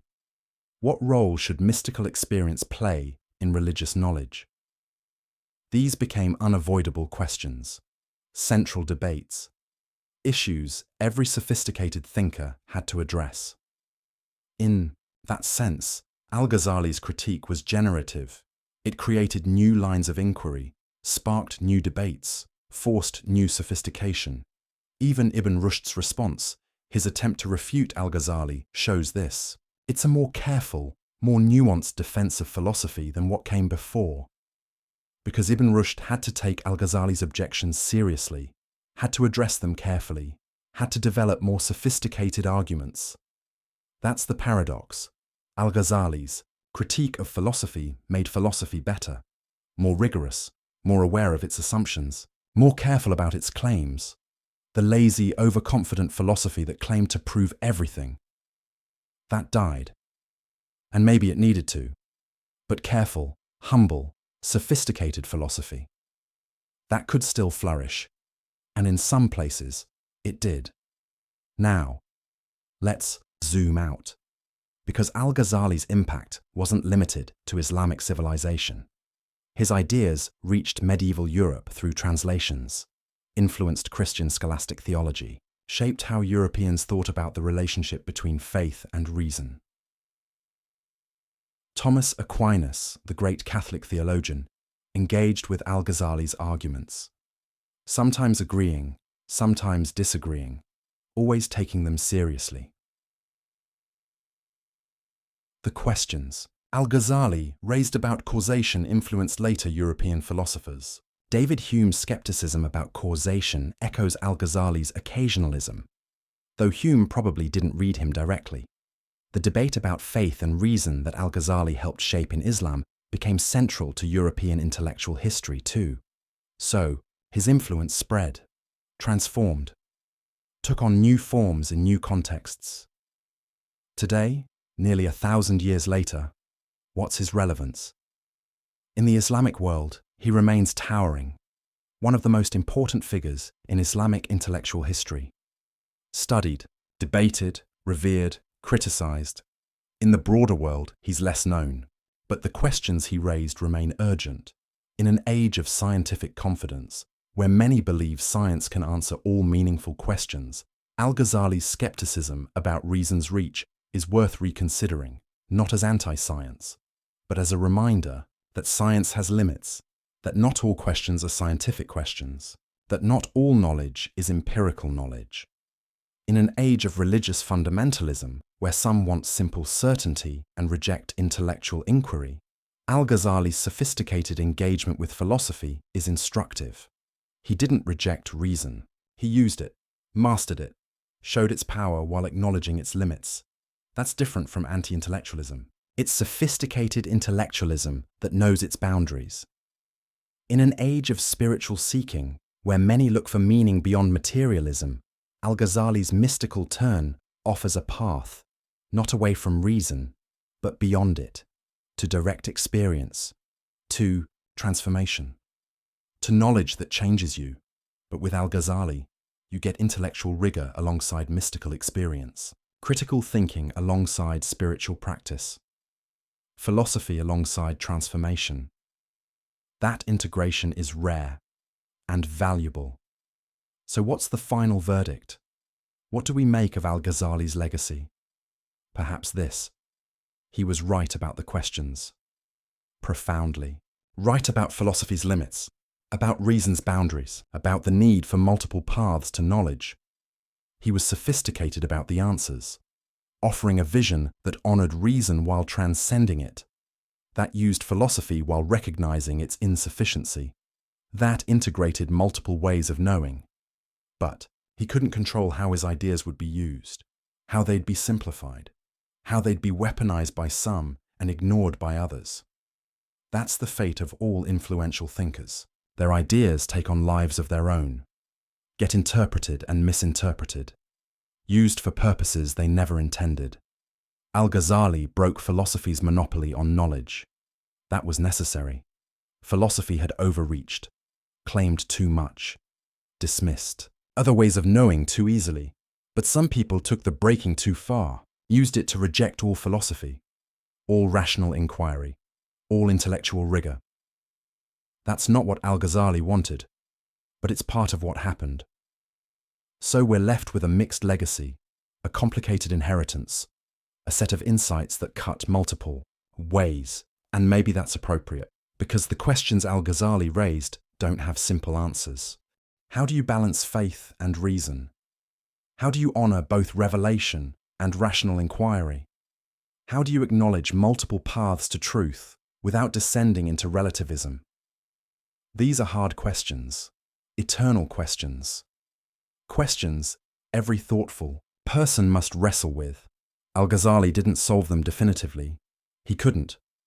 They're not the kind of questions that have final solutions, but he illuminated them, showed their complexity, demonstrated why easy answers won't work, and he modeled something important: the courage to question your own certainty, the honesty to admit what you don't know, the humility to recognize your tool's limitations. He was at the peak of intellectual achievement, the most respected scholar of his age, secure in his position and prestige, and he threw it all away to pursue truth more honestly, to question more deeply, to seek more authentically. That's rare. That takes courage. That matters. So here's the question I'll leave you with. The question Al-Ghazali forces us to confront. What are you certain about? And how do you know? Not what do you believe, not what seems likely, but what are you absolutely certain about? And on what grounds? If you're honest, if you push hard enough, if you follow Al-Ghazali's example of radical questioning, you'll probably find your certainties are fewer than you thought, that some things you took for granted are actually assumptions, that some beliefs you held confidently are actually probabilities, that some knowledge you claimed was actually trust, and that's okay. That's not weakness, that's honesty, because false certainty is worse than acknowledged uncertainty. Pretending to know what you don't know is worse than admitting you don't know. Al-Ghazali taught that lesson, lived that lesson, suffered through that lesson. And on the other side, he found something better than false certainty. He found a richer, more complex, more honest relationship with truth. One that honored reason without worshipping it, that used philosophy without being enslaved by it, that acknowledged mystery without abandoning intellect. That's his gift to us, not a final answer, but a better way of asking the question, not solved problems, but deeper understanding of why the problems are hard. Not certainty about everything, but clarity about what we can and can't know. And for some questions, for some truths, for some encounters with reality, an invitation to go beyond knowing about and seek knowing directly, to jump beyond reason's edge and see what's there, to experience rather than just theorize, to be transformed rather than just informed. Nearly 1,000 years later, the invitation still stands, the questions still press, the challenge still beckons. Al-Ghazali broke philosophy, but he didn't leave us with nothing. He left us with something harder, something richer, something more real. The acknowledgement that we're finite creatures reaching for infinite truth, limited minds grasping at unlimited reality, temporal beings trying to understand the eternal, and in that acknowledgement, there's honesty. There's humility. There's the beginning of real wisdom, not the false wisdom of those who claim to have figured it all out, but the real wisdom of those who know how much they don't know, and who keep seeking anyway, keep questioning, keep reaching, keep being transformed by truth rather than just accumulating information about it. That's Al-Ghazali's legacy. Messy, complicated, contested, but profound. The man who broke philosophy, and in breaking it, opened something deeper, something truer, something more worth seeking. The question is, will you seek it?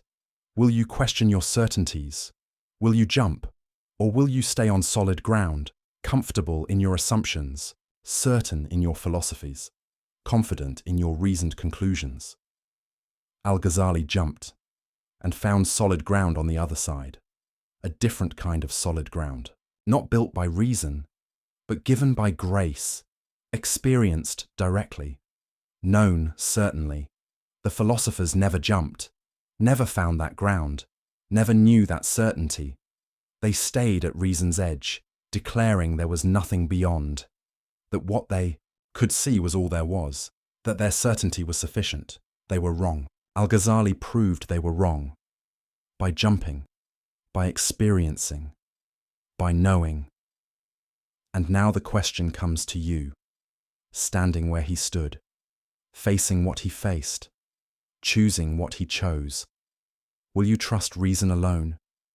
Or will you seek what lies beyond it? Will you stay with philosophy? Or will you transcend it?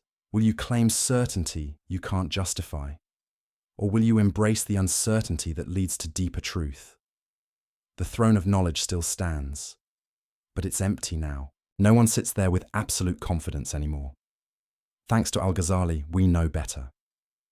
We know the throne was always a fiction. The certainty was always false. The philosophers were always overreaching. And in knowing that, in accepting that, in living with that, we become more human, more honest, more real. That's the final legacy. Not answers, but better questions. Not certainty, but authentic seeking. Not knowledge about everything, but wisdom about ourselves. The man who broke philosophy and showed us what comes after. So here we are. You've followed Al-Ghazali through his intellectual war, his personal crisis, his devastating critiques, his mystical transformation. You've seen him dismantle the philosopher's certainty, question the foundations of knowledge, challenge the limits of reason itself. You've watched him break philosophy and discover what lies beyond it. But now comes the real question. The question he asked himself. The question he forces us to ask. The question that matters more than any philosophical argument or theological debate. What are you certain about? Not what do you believe? Not what seems reasonable. Not what you've been taught or what makes sense. But what are you absolutely, unshakably, undoubtedly certain about? Take a moment. Really think about it. Is it your senses? That what you see and hear and touch is real? Al-Ghazali showed that dreams feel just as real. That perception can deceive. That you can't prove you're not dreaming right now. Is it your reason? That logic gives you reliable truth. Al-Ghazali showed that reason rests on unprovable assumptions. That you can't use logic to prove logic works. That the foundation is shakier than you thought. Is it science? That empirical investigation reveals reality. Science is powerful, incredibly powerful, but it rests on assumptions too. That nature is uniform, that the future will resemble the past, that our instruments are reliable. Can you prove those assumptions, or do you just trust them? Is it your beliefs, your worldview, your understanding of how things are? How many of those beliefs did you reason your way to? And how many did you absorb from culture, family, education, experience? How many could you defend under rigorous questioning? How many would crumble if you pushed hard enough? This isn't meant to make you despair. It's meant to make you honest. Because Al-Ghazali's lesson isn't that you can't know anything. It's that you know less than you think you know. And admitting that isn't weakness, it's courage. The courage to question everything, even your own mind, even your own certainties, even the tools you use to be certain. Most people never do this. They accept their certainties uncritically, live their whole lives on unexamined foundations, never look down to see what they're standing on. Al-Ghazali looked down and saw the abyss and nearly fell in. But he emerged with something more valuable than false certainty. He emerged with wisdom.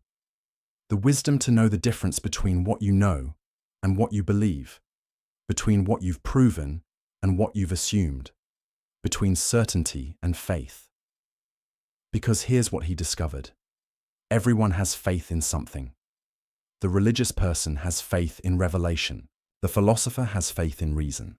The scientist has faith in empirical method.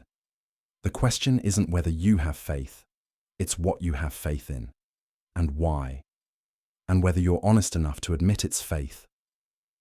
The philosophers weren't. They called their faith rational demonstration, called their assumptions self-evident truths, called their beliefs necessary conclusions. But it was faith all along. They just didn't have the courage to admit it. Al-Ghazali had that courage. And that's what makes him worth studying nearly 1,000 years later. Not because he had all the answers. He didn't. Nobody does. But because he asked the right questions, questioned honestly, followed the truth wherever it led, even when it cost him everything. He was at the peak of success, the most respected scholar of his age, secure, comfortable, certain, and he threw it all away to pursue truth more honestly.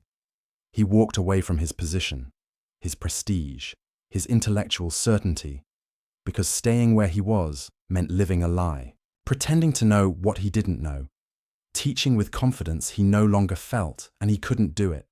His integrity wouldn't let him. That's rare. That's admirable. That's worth emulating. Not the specific conclusions he reached.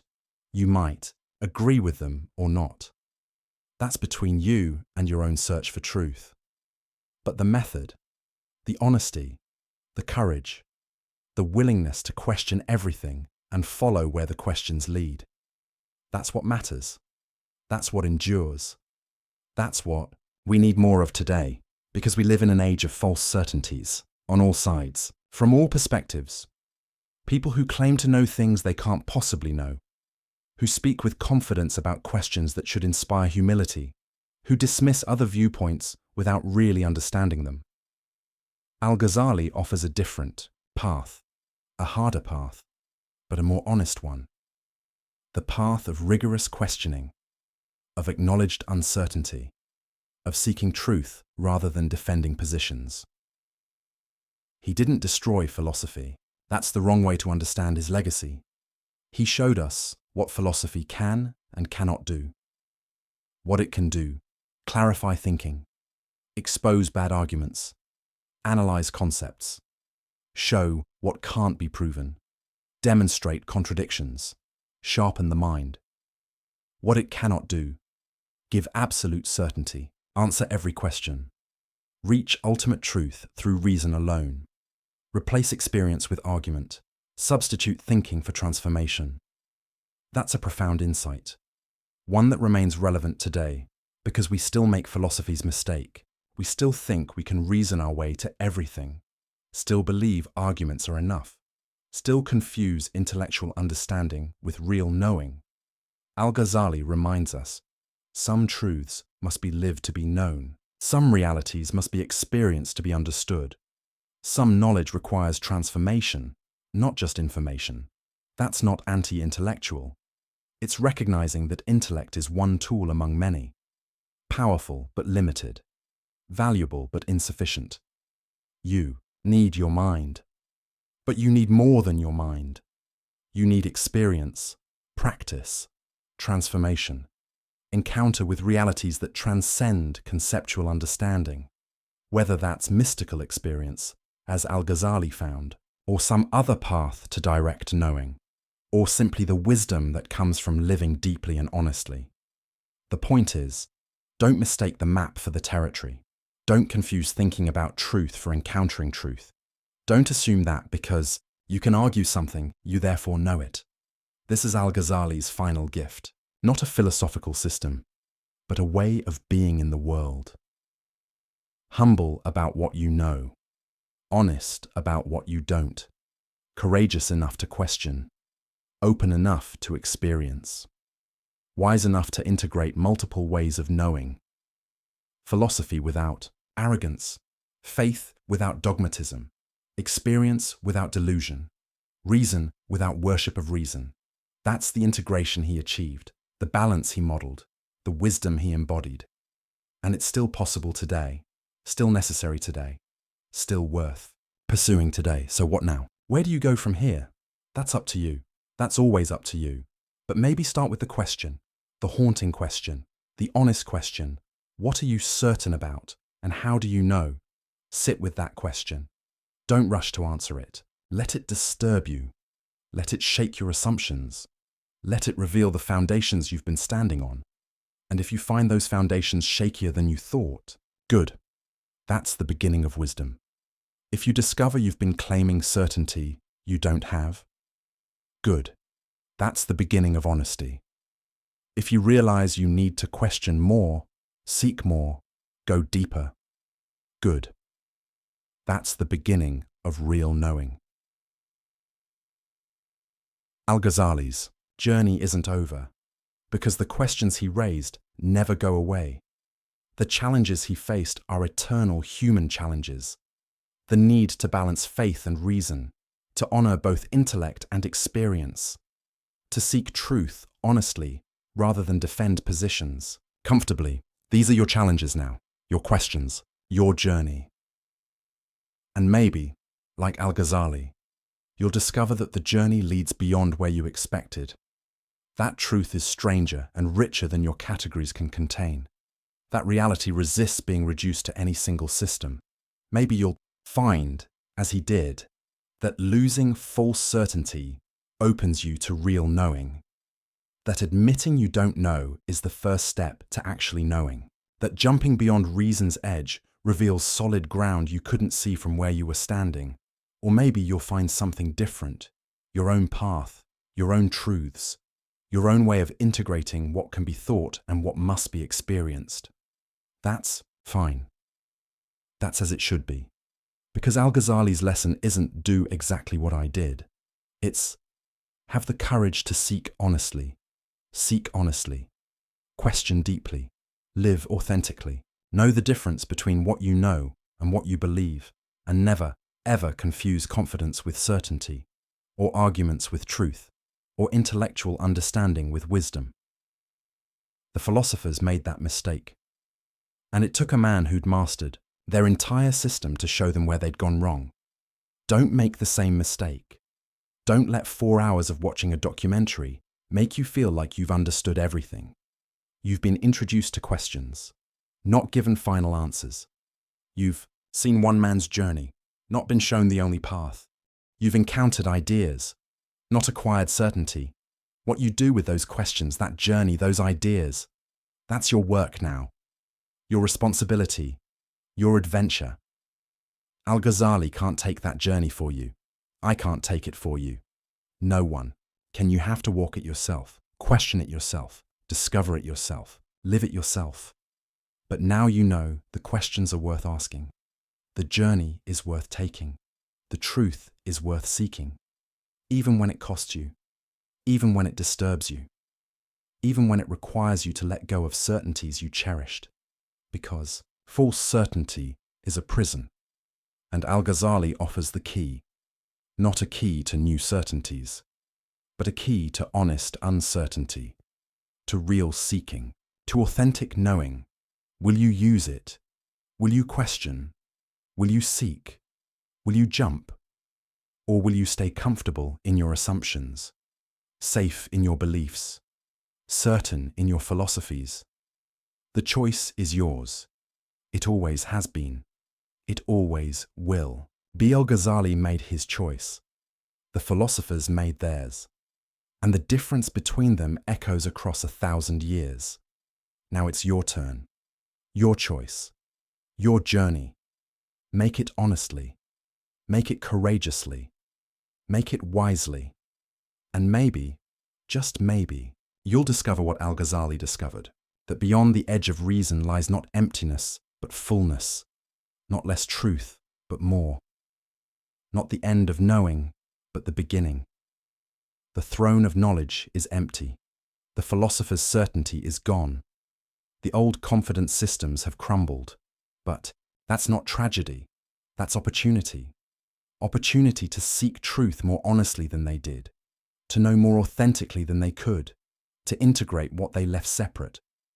The opportunity is yours. The questions are waiting. The journey beckons. Will you begin?